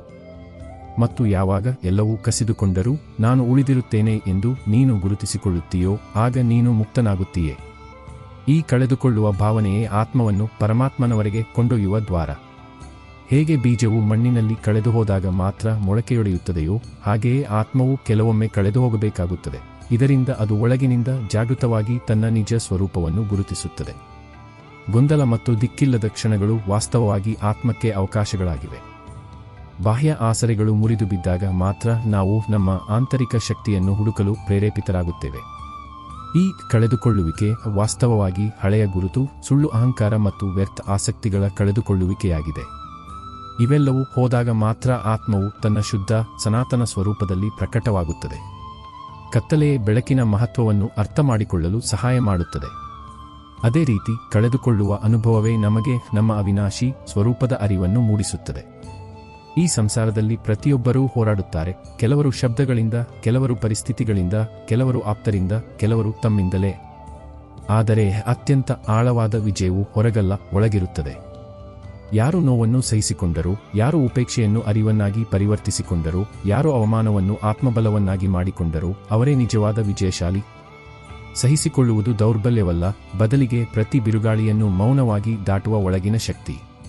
ಸಹಿಸಿಕೊಳ್ಳುವವನು ಮುರಿಯುವುದಿಲ್ಲ, ಅವನು ಆಳವನ್ನು ಪಡೆಯುತ್ತಾನೆ.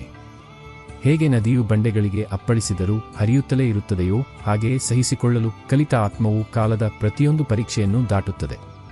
ಮತ್ತು ಅತ್ಯಂತ ಸುಂದರವಾದ ವಿಷಯವೆಂದರೆ ಯಾರು ಜೀವನದಲ್ಲಿ ಹೆಚ್ಚು ಸಹಿಸಿಕೊಂಡಿದ್ದಾರೋ ಅವರು ಇತರರಿಗೆ ಅತಿ ಹೆಚ್ಚು ಸಾಂತ್ವನವನ್ನು ನೀಡುತ್ತಾರೆ.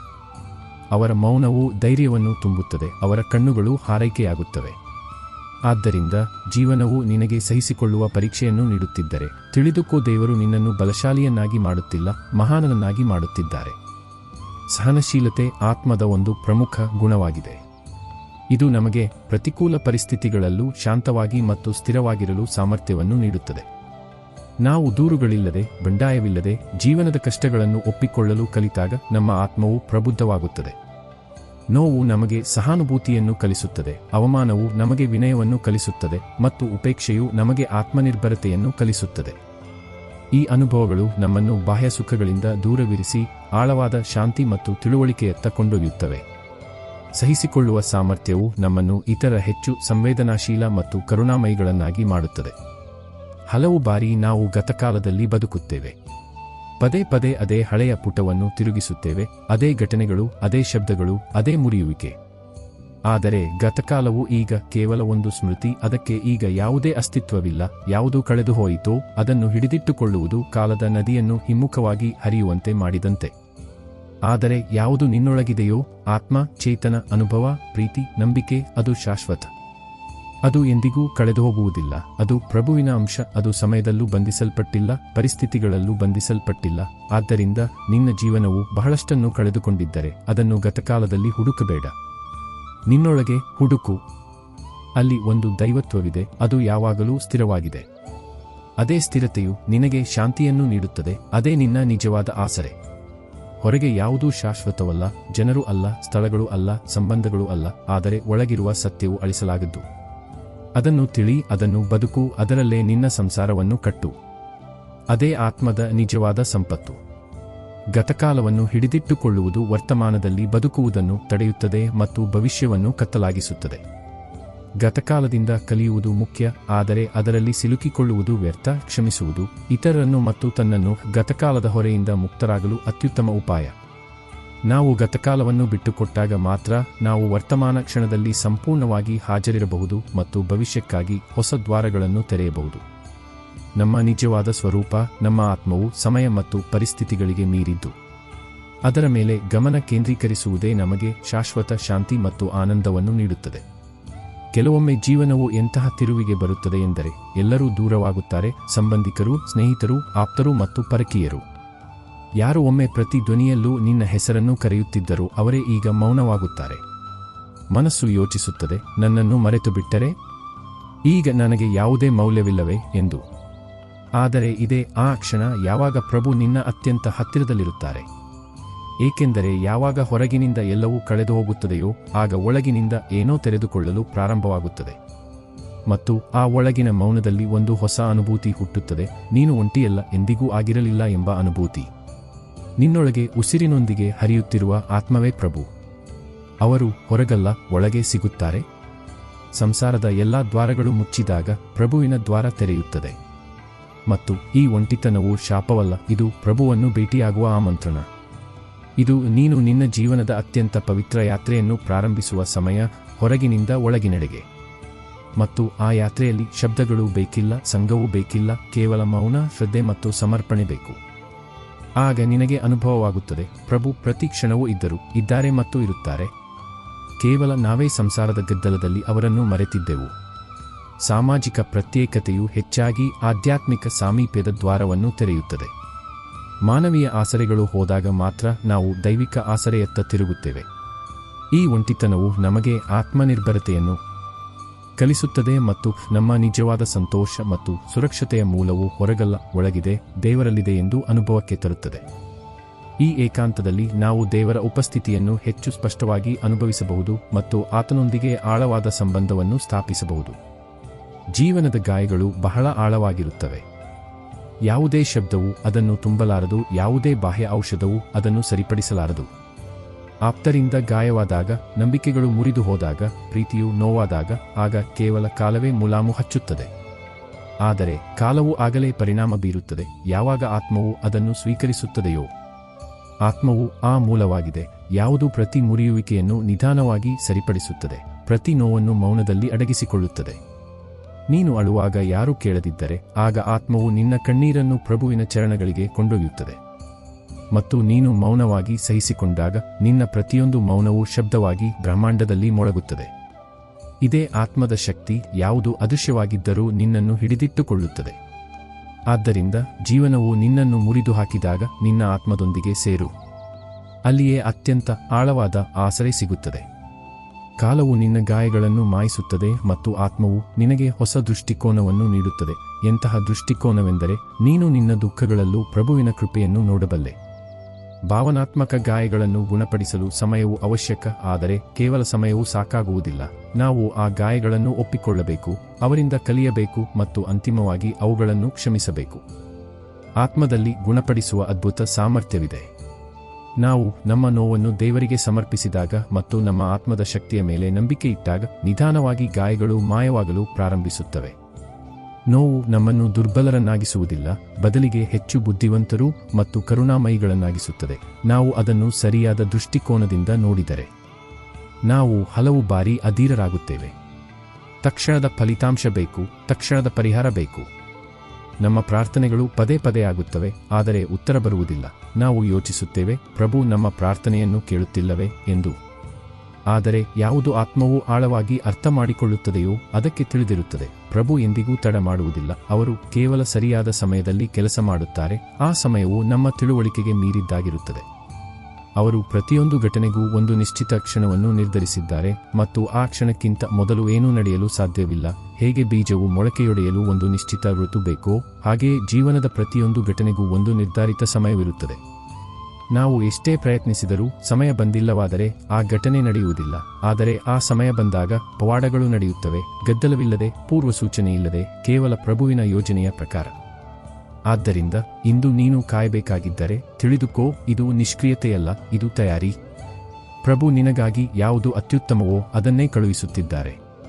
ನೀನು ಕೇವಲ ಧೈರ್ಯದಿಂದಿರು ಮತ್ತು ಭರವಸೆಯಲ್ಲಿರು. ದೇವರ ವೇಳಾಪಟ್ಟಿಯು ನಮ್ಮ ವೇಳಾಪಟ್ಟಿಗಿಂತ ಭಿನ್ನವಾಗಿರುತ್ತದೆ. ನಮ್ಮ ಅಧೀರತೆಯು ಹೆಚ್ಚಾಗಿ ನಮ್ಮ ಸೀಮಿತ ತಿಳುವಳಿಕೆ ಮತ್ತು ನಂಬಿಕೆಯ ಕೊರತೆಯ ಪರಿಣಾಮವಾಗಿರುತ್ತದೆ. ನಾವು ಸಂಪೂರ್ಣ ನಂಬಿಕೆಯೊಂದಿಗೆ ಕಾದಾಗ ನಾವು ದೇವರ ಯೋಜನೆಯು ಪ್ರಕಟವಾಗಲು ಅವಕಾಶ ನೀಡುತ್ತೇವೆ. ಈ ಕಾಯುವಿಕೆಯು ನಮಗೆ ಧೈರ್ಯ, ಸಹನೆ ಮತ್ತು ನಂಬಿಕೆಯಂತಹ ಗುಣಗಳನ್ನು ಬೆಳೆಸಿಕೊಳ್ಳಲು ಸಹಾಯ ಮಾಡುತ್ತದೆ. ಮತ್ತು ಸರಿಯಾದ ಸಮಯದಲ್ಲಿ ಫಲಿತಾಂಶ ಸಿಕ್ಕಾಗ ಅದು ನಮ್ಮ ನಿರೀಕ್ಷೆಗಳಿಗಿಂತ ಹೆಚ್ಚು ತೃಪ್ತಿಕರವಾಗಿರುತ್ತೆ. ಪ್ರಪಂಚದಲ್ಲಿ ಪ್ರತಿಯೊಬ್ಬರೂ ಒಂದಲ್ಲ ಒಂದು ದುಃಖದಿಂದ ಬಳಲುತ್ತಿದ್ದಾರೆ. ಕೆಲವರು ಸಂಬಂಧಗಳ ಕಾರಣ, ಕೆಲವರು ಕಳೆದ ದಿನಗಳ ಕಾರಣ, ಕೆಲವರು ತಮ್ಮದೇ ತಪ್ಪುಗಳ ಭಾರದಿಂದ. ಆದರೆ ದುಃಖವನ್ನು ಹಿಡಿದಿಟ್ಟುಕೊಳ್ಳುವುದು ಆತ್ಮವನ್ನು ವಿಷದಿಂದ ತುಂಬಿದಂತೆ. ಮತ್ತು ಯಾವ ದಿನ ನೀನು ಅದನ್ನು ಬಿಡಲು ಕಲಿಯುತ್ತೀಯೋ ಅದೇ ದಿನ ನಿನ್ನೊಳಗೆ ಶಾಂತಿಯ ಪ್ರವಾಹ ಪ್ರಾರಂಭವಾಗುತ್ತದೆ. ಆದರೆ ಹೇಗೆ ಬಿಡುವುದು? ವರ್ಷಗಳಿಂದ ಹೊತ್ತುಕೊಂಡು ಬಂದಿರುವ ಆ ಹೊರೆಯನ್ನು ಕೆಳಗಿಡುವುದು ಹೇಗೆ? ಉತ್ತರ ಕೇವಲ ಒಂದೇ, ಅದನ್ನು ಪ್ರಭುವಿಗೆ ಅರ್ಪಿಸು. ಹೇಗೆ ಮಗುವು ತನ್ನ ಮುರಿದ ವಸ್ತುವನ್ನು ತಾಯಿಗೆ ಕೊಟ್ಟು, ಅಮ್ಮ ಇದನ್ನು ಸರಿಪಡಿಸು ಎಂದು ಹೇಳುತ್ತದೆಯೋ, ಹಾಗೆಯೇ ನಿನ್ನ ಮುರಿದ ಹೃದಯ, ದುಃಖಿತ ಆತ್ಮ ಮತ್ತು ನೋವಿನ ನೆನಪುಗಳನ್ನು ಪ್ರಭುವಿಗೆ ಒಪ್ಪಿಸು. ಹೇಳು, ಹೇ ಪ್ರಭು, ನಾನು ಇನ್ನು ಇದನ್ನು ಹೊರಲಾರೆ, ಇದನ್ನು ನೀವೇ ನಿಭಾಯಿಸಿ. ಮತ್ತು ನಂಬು, ಸೃಷ್ಟಿಯನ್ನು ನಡೆಸುತ್ತಿರುವ ಆ ಪ್ರಭು ನಿನ್ನ ಮುರಿದ ಮನಸ್ಸನ್ನು ಸರಿಪಡಿಸಬಲ್ಲರು. ಆದರೆ ಅವರು ಅದನ್ನು ಆಗಲೇ ಮಾಡುತ್ತಾರೆ ಯಾವಾಗ ನೀನು ನಿನ್ನ ದುಃಖವನ್ನು ಅವರಿಗೆ ನೀಡುವ ಧೈರ್ಯವನ್ನು ತೋರಿಸುತ್ತೀಯೋ. ಅರ್ಪಣೆ ಎಂದರೆ ನಾನು ಇನ್ನೂ ಸ್ವತಃ ನಿಭಾಯಿಸಲಾರೆ, ನನಗೆ ದೇವರ ಕೈ ಬೇಕು ಎಂದು ಒಪ್ಪಿಕೊಳ್ಳುವುದು. ಇದೇ ಸಮರ್ಪಣೆ, ಅದೇ ಮುಕ್ತಿ. ದುಃಖವನ್ನು ಹಿಡಿದಿಟ್ಟುಕೊಳ್ಳುವುದರಿಂದ ಅದು ಹೆಚ್ಚಾಗುತ್ತದೆ ಮತ್ತು ನಮ್ಮ ಮನಸ್ಸನ್ನು ಕಹಿಯಿಂದ ತುಂಬುತ್ತದೆ. ಅದನ್ನು ಬಿಡುವ ಅತ್ಯಂತ ಪರಿಣಾಮಕಾರಿ ಮಾರ್ಗವೆಂದರೆ ಸಮರ್ಪಣೆ. ನಾವು ನಮ್ಮ ಸಮಸ್ಯೆಗಳನ್ನು ಮತ್ತು ದುಃಖಗಳನ್ನು ದೇವರಿಗೆ ಒಪ್ಪಿಸಿದಾಗ ನಾವು ಆ ಹೊರೆಯಿಂದ ಮುಕ್ತರಾಗುತ್ತೇವೆ. ಇದರರ್ಥ ಸಮಸ್ಯೆಗಳು ತಕ್ಷಣವೇ ಮಾಯವಾಗುತ್ತವೆ ಎಂದಲ್ಲ, ಆದರೆ ನಾವು ಅವುಗಳನ್ನು ನಿಭಾಯಿಸುವ ಶಕ್ತಿ ಮತ್ತು ಶಾಂತಿಯನ್ನು ಪಡೆಯುತ್ತೇವೆ. ಸಮರ್ಪಣೆಯು ನಾವು ಒಂಟಿಯಲ್ಲ ಮತ್ತು ದೇವರು ನಮ್ಮನ್ನು ನೋಡಿಕೊಳ್ಳುತ್ತಿದ್ದಾರೆ ಎಂಬ ಭರವಸೆಯನ್ನು ನೀಡುತ್ತದೆ. ಮುಪ್ಪು ಶಾಪವಲ್ಲ, ಇದು ಆತ್ಮದ ಜಾಗೃತಿಯ ಯಾತ್ರೆ. ದೇಹದ ಶಕ್ತಿಗಳು ಕಡಿಮೆಯಾಗಲು ಪ್ರಾರಂಭಿಸಿದಾಗ, ಕಣ್ಣುಗಳು ಮಂಜಾಗಲು ಪ್ರಾರಂಭಿಸಿದಾಗ, ನೆನಪುಗಳು ಹಿಂದೆ ಉಳಿಯಲು ಪ್ರಾರಂಭಿಸಿದಾಗ, ಆಗ ಆತ್ಮದ ಸೂರ್ಯ ಉದಯಿಸಲು ಪ್ರಾರಂಭಿಸುತ್ತಾನೆ. ಜೀವನದ ಆರಂಭವು ಬಾಹ್ಯ ಪ್ರಪಂಚದಿಂದ ಆಗುತ್ತದೆ, ಆದರೆ ಅಂತ್ಯವು ಒಳಗಿನ ಪ್ರಪಂಚದಲ್ಲಿ ಆಗುತ್ತದೆ. ಇದೇ ಕಾರಣಕ್ಕೆ ವಯಸ್ಸಾದಂತೆ ವ್ಯಕ್ತಿಯು ಮೌನ ಪ್ರಿಯನಾಗುತ್ತಾನೆ, ಧ್ಯಾನದಲ್ಲಿ ತೊಡಗುತ್ತಾನೆ ಮತ್ತು ಕಳೆದ ಸಮಯವನ್ನು ಹೊಸ ಭಾವನೆಯಿಂದ ನೋಡಲು ಪ್ರಾರಂಭಿಸುತ್ತಾನೆ. ಇದು ಆತ್ಮದ ಪುನರ್ಜನ್ಮ, ಒಂದು ಹೊಸ ದೃಷ್ಟಿಕೋನ, ಒಂದು ಹೊಸ ಆಳ. ಅಲ್ಲಿ ಜೀವನದ ದುಃಖಗಳು ಪಾಠ ಕಲಿಸುವಂತೆ ಕಾಣುತ್ತವೆ ಮತ್ತು ಒಂಟಿತನವು ಸಾಧನೆಯಂತೆ ಆಗುತ್ತದೆ. ಮುಪ್ಪು ಆತ್ಮವನ್ನು ಆ ಹಂತಕ್ಕೆ ಕೊಂಡೊಯ್ಯುತ್ತದೆ, ಅಲ್ಲಿ ಅದು ತನ್ನ ಅತ್ಯಂತ ಹತ್ತಿರದಲ್ಲಿರುತ್ತದೆ, ಪ್ರಭುವಿನ ಹತ್ತಿರ.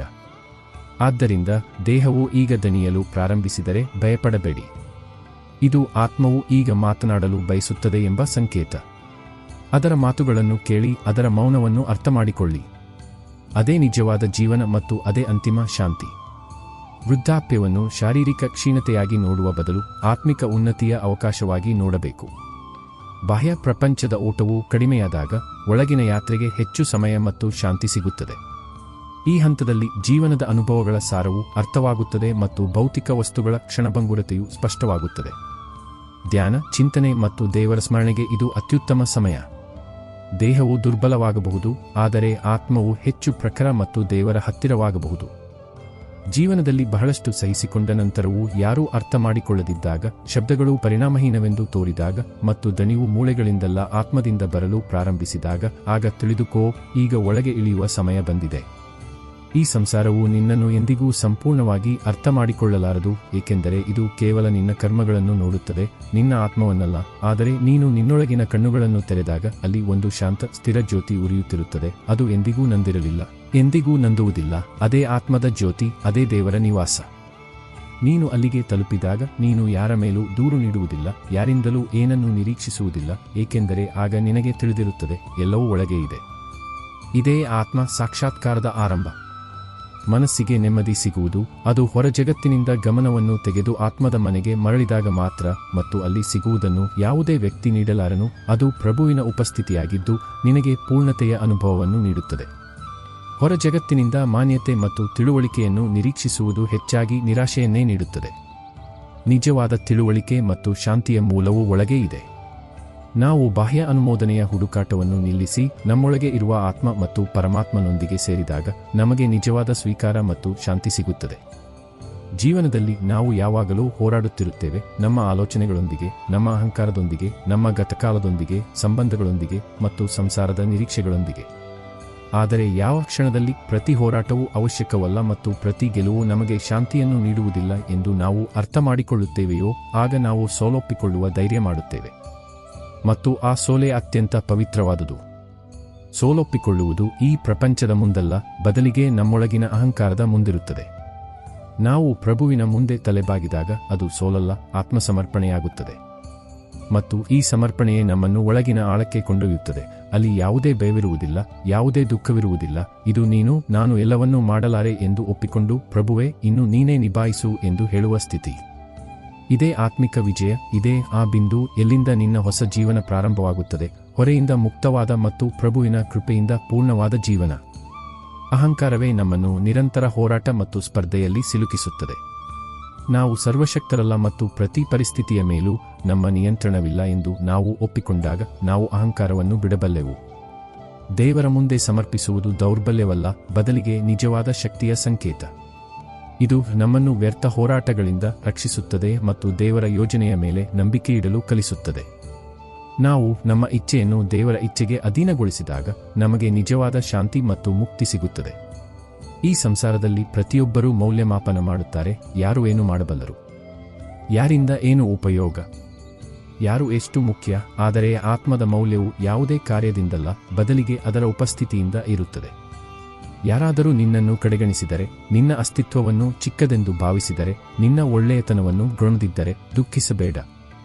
ಈ ಸಂಸಾರವು ಸೀಮಿತ ದೃಷ್ಟಿಯಿಂದ ನೋಡುತ್ತದೆ, ಆದರೆ ಪ್ರಭು ಅಸೀಮ ದೃಷ್ಟಿಯಿಂದ ನೋಡುತ್ತಾನೆ. ಯಾವುದೇ ಸ್ಥಳದಲ್ಲಿ ನಿನ್ನ ಮೌಲ್ಯವನ್ನು ಅರ್ಥಮಾಡಿಕೊಳ್ಳದಿದ್ದರೆ, ಅದು ದೇವರು ನಿನ್ನನ್ನು ಅಲ್ಲಿಂದ ತೆಗೆದು ಗೌರವ, ಸನ್ಮಾನ ಮತ್ತು ನಿಜವಾದ ಆಪ್ತತೆ ಸಿಗುವ ಸ್ಥಳಕ್ಕೆ ಕರೆದೊಯ್ಯುತ್ತಿದ್ದಾನೆ ಎಂಬುದರ ಸಂಕೇತ. ಆತ್ಮದ ಯಾತ್ರೆಯು ಕೇವಲ ಸಹಿಸಿಕೊಳ್ಳಲು ಇರುವುದಿಲ್ಲ, ಅದು ಗೌರವವನ್ನು ಪಡೆಯುವ ಅಧಿಕಾರವನ್ನು ಹೊಂದಿದೆ. ಆದರೆ ಆ ಗೌರವವು ನಿನ್ನನ್ನು ನೀನೇ ಅರ್ಥಮಾಡಿಕೊಂಡಾಗ, ನಿನ್ನೊಳಗಿನ ತೇಜಸ್ಸನ್ನು ಗುರುತಿಸಿದಾಗ ಬರುತ್ತದೆ. ಆದ್ದರಿಂದ ನಿನ್ನನ್ನು ನೀನು ಕೀಳಾಗಿ ಕಾಣಬೇಡ. ನಿನ್ನ ಮೌಲ್ಯವು ಪ್ರಭುವಿನ ಕೈಯಲ್ಲಿ ಬರೆಯಲ್ಪಟ್ಟಿದೆ, ಪ್ರಪಂಚದ ಭಾಷೆಯಲ್ಲ. ನಮ್ಮ ಮೌಲ್ಯವನ್ನು ಇತರ ಅಭಿಪ್ರಾಯದ ಮೇಲೆ ಆಧರಿಸುವುದು ಆತ್ಮಗೌರವದ ಕೊರತೆಯನ್ನು ತೋರಿಸುತ್ತದೆ. ನಮ್ಮ ನಿಜವಾದ ಮೌಲ್ಯವು ನಮ್ಮ ಬಾಹ್ಯ ಕಾರ್ಯಗಳು ಅಥವಾ ಸಾಧನೆಗಳಲ್ಲ, ಬದಲಿಗೆ ನಮ್ಮ ಆಂತರಿಕ ಸ್ವರೂಪ ನಮ್ಮ ಆತ್ಮದಲ್ಲಿದೆ, ಅದು ದೇವರ ಅಂಶ. ನಾವು ನಮ್ಮ ಈ ದೈವಿಕ ಸ್ವರೂಪವನ್ನು ಗುರುತಿಸಿದಾಗ ನಮಗೆ ಬಾಹ್ಯ ಮಾನ್ಯತೆಯ ಅವಶ್ಯಕತೆ ಇರುವುದಿಲ್ಲ. ದೇವರು ನಮ್ಮನ್ನು ಯಾವಾಗಲೂ ನಮ್ಮ ನೈಜ ಮೌಲ್ಯದ ಪ್ರಕಾರ ನೋಡುತ್ತಾನೆ ಮತ್ತು ನಮ್ಮ ಆತ್ಮದ ವಿಕಾಸವಾಗುವಲ್ಲಿ ನಮ್ಮನ್ನು ಸ್ಥಾಪಿಸುತ್ತಾನೆ. ಜೀವನದಲ್ಲಿ ಅತಿದೊಡ್ಡ ಆಘಾತ ತಗಲುವುದು ನಾವು ಯಾರ ಮೇಲೆ ಅತಿ ಹೆಚ್ಚು ನಂಬಿಕೆ ಇಟ್ಟಿದ್ದೇವೆಯೋ ಅವರೇ ನಮ್ಮನ್ನು ಕೈಬಿಟ್ಟು ಹೋದಾಗ, ಕಾರಣವಿಲ್ಲದೆ, ವಿವರಣೆಯಿಲ್ಲದೆ, ಕೇವಲ ಮೌನವಾಗಿ. ಮತ್ತು ನಾವು ಎಲ್ಲಿ ತಪ್ಪಾಯಿತು ಎಂದು ಯೋಚಿಸುತ್ತಲೇ ಉಳಿಯುತ್ತೇವೆ. ಆದರೆ ಇದೇ ಆ ಕ್ಷಣ ಎಲ್ಲಿ ದೇವರ ಕೃಪೆ ಅಡಗಿರುತ್ತದೆ. ಎಲ್ಲ ಆಸರೆಗಳು ಕಳೆದು ಹೋದಾಗ ಪರಮ ಆಸರೆಯು ತಾನಾಗಿಯೇ ಮುಂದೆ ಬರುತ್ತದೆ. ಮನಸ್ಸಿನ ಮಾತನ್ನು ಕೇಳುವವರು ಯಾರೂ ಇಲ್ಲದಿದ್ದಾಗ ಅಂತರಂಗದ ಆಳದಿಂದ ಒಂದು ಮೌನ ಕರೆ ಹೊರಡುತ್ತದೆ, ಅದು ನೇರವಾಗಿ ಪ್ರಭುವಿಗೆ ತಲುಪುತ್ತದೆ. ಮತ್ತು ಆಗ ಆತನು ನಮ್ಮನ್ನು ಹಿಡಿದುಕೊಳ್ಳುತ್ತಾನೆ, ಹೇಳದೆ, ಗದ್ದಲವಿಲ್ಲದೆ, ಕೇವಲ ತನ್ನ ಉಪಸ್ಥಿತಿಯಿಂದ. ಆ ಮೌನದಲ್ಲಿರುವ ಶಕ್ತಿ ಯಾವುದೇ ಶಬ್ದದಲ್ಲಿಲ್ಲ, ಮತ್ತು ಆ ಸಾಮೀಪ್ಯದಲ್ಲಿರುವ ನೆಮ್ಮದಿ ಯಾವುದೇ ಮನುಷ್ಯನಿಂದ ಸಿಗಲಾರದು. ಆದ್ದರಿಂದ ಆಪ್ತರು ಕೈಬಿಟ್ಟಾಗ ಮುರಿದು ಹೋಗಬೇಡ, ಮುಗುಳ್ನಗು. ಏಕೆಂದರೆ ಈಗ ಸಮಯ ಬಂದಿದೆ. ಅತ್ಯಂತ ಪವಿತ್ರವಾದ ಸಂಘದ ಅದು ಎಂದಿಗೂ ಬಿಟ್ಟು ಹೋಗುವುದಿಲ್ಲ, ಎಂದಿಗೂ ಬದಲಾಗುವುದಿಲ್ಲ. ವಿಶ್ವಾಸಘಾತದ ನೋವು ಬಹಳ ಆಳವಾಗಿರುತ್ತದೆ, ಆದರೆ ಹೆಚ್ಚಾಗಿ ಇದೇ ನೋವು ನಮ್ಮನ್ನು ದೇವರ ಅತ್ಯಂತ ಹತ್ತಿರಕ್ಕೆ ಕೊಂಡೊಯ್ಯುತ್ತದೆ. ಮಾನವೀಯ ಸಂಬಂಧಗಳು ವಿಫಲವಾದಾಗ ಮಾತ್ರ ನಾವು ಆತ್ಮದ ಪರಮಾತ್ಮನೊಂದಿಗಿನ ಆ ಅವಿನಾಶಿ ಸಂಬಂಧದತ್ತ ತಿರುಗುತ್ತೇವೆ. ದೇವರ ಆಸರೆಯು ಅತ್ಯಂತ ದೃಢ ಮತ್ತು ಸ್ಥಾಯಿಯಾದುದು. ಆತನು ನಮ್ಮನ್ನು ಎಂದಿಗೂ ಕೈಬಿಡುವುದಿಲ್ಲ, ಪರಿಸ್ಥಿತಿಗಳು ಎಷ್ಟೇ ಪ್ರತಿಕೂಲವಾಗಿದ್ದರೂ. ಆಪ್ತರನ್ನು ಕಳೆದುಕೊಳ್ಳುವುದು ನಮಗೆ ನಿಜವಾದ ಮತ್ತು ಅಚಲವಾದ ಸಂಬಂಧವು ಕೇವಲ ದೇವರೊಂದಿಗೆ ಮಾತ್ರ ಸಾಧ್ಯವೆಂದು ಕಲಿಸುತ್ತದೆ. ದೀಪವು ಉರಿಯುವಾಗ ಅದು ತನ್ನ ಅಸ್ತಿತ್ವದ ಬಗ್ಗೆ ಚಿಂತಿಸುವುದಿಲ್ಲ, ಅದು ಕೇವಲ ಬೆಳಕನ್ನು ನೀಡುತ್ತದೆ. ಅದರ ಉದ್ದೇಶ ಕೇವಲ ಪ್ರಕಾಶ ನೀಡುವುದೇ ಆಗಿರುತ್ತದೆ, ಅದರ ಜ್ವಾಲೆ ಎಷ್ಟೇ ಚಿಕ್ಕದಾಗಿದ್ದರೂ. ಹಾಗೆಯೇ ಆತ್ಮದ ಕಾರ್ಯವು ಅದೇ, ಕತ್ತಲೆಯಲ್ಲೂ ಭರವಸೆಯ ಜ್ವಾಲೆಯನ್ನು ಉರಿಯುತ್ತಿರುವುದು.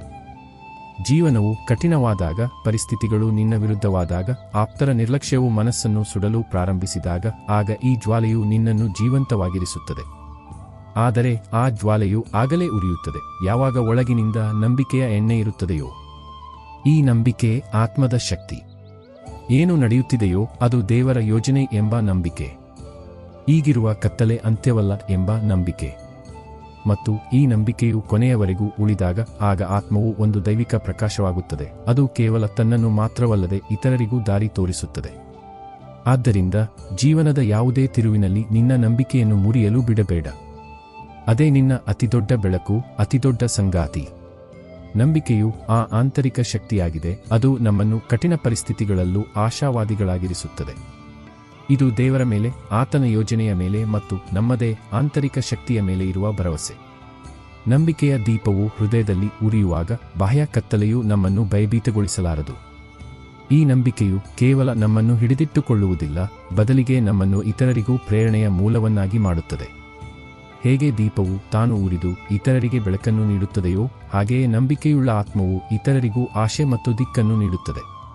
ಕೆಲವೊಮ್ಮೆ ನಾವು ಯೋಚಿಸುತ್ತೇವೆ, ಜೀವನದಲ್ಲಿ ಬಹಳಷ್ಟು ಕಳೆದು ಹೋಯಿತು, ಕೆಲವು ಸಂಬಂಧಗಳು, ಕೆಲವು ಅವಕಾಶಗಳು, ಕೆಲವು ಕನಸುಗಳು, ಮತ್ತು ನಂತರ ಪಶ್ಚಾತ್ತಾಪದ ಒಂದು ಮೋಡವು ಮನಸ್ಸಿನಲ್ಲಿ ಆವರಿಸುತ್ತದೆ. ಅದು ಬರುವ ಪ್ರತಿಯೊಂದು ಕ್ಷಣವನ್ನು ಮುಚ್ಚಿಹಾಕುತ್ತದೆ.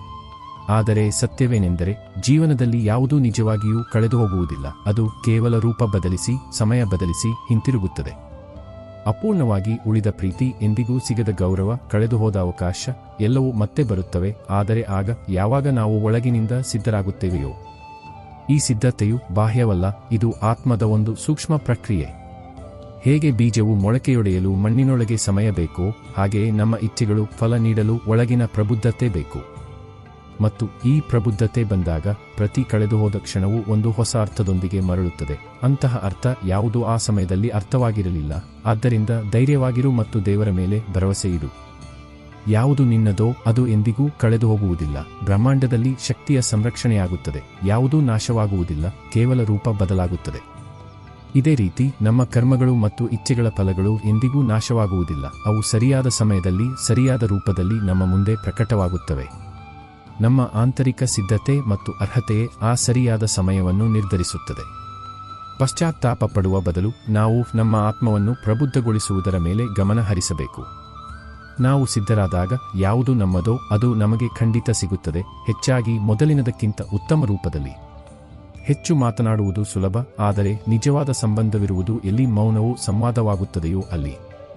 ಜೀವನದ ಅತ್ಯಂತ ಆಳವಾದ ಮಾತುಗಳನ್ನು ಶಬ್ದಗಳಿಂದಲ್ಲ, ಮೌನದಿಂದ ಹೇಳಲಾಗುತ್ತದೆ. ಮತ್ತು ಈ ಮೌನವು ಆಗಲೇ ಫಲದಾಯಕವಾಗಿರುತ್ತದೆ ಯಾವಾಗ ಎದುರಿಗಿರುವವರು ನಿನ್ನ ಮನಸ್ಸಿನ ಆಳವನ್ನು ಹೇಳದೆ ಅರ್ಥಮಾಡಿಕೊಳ್ಳಬಲ್ಲರೋ.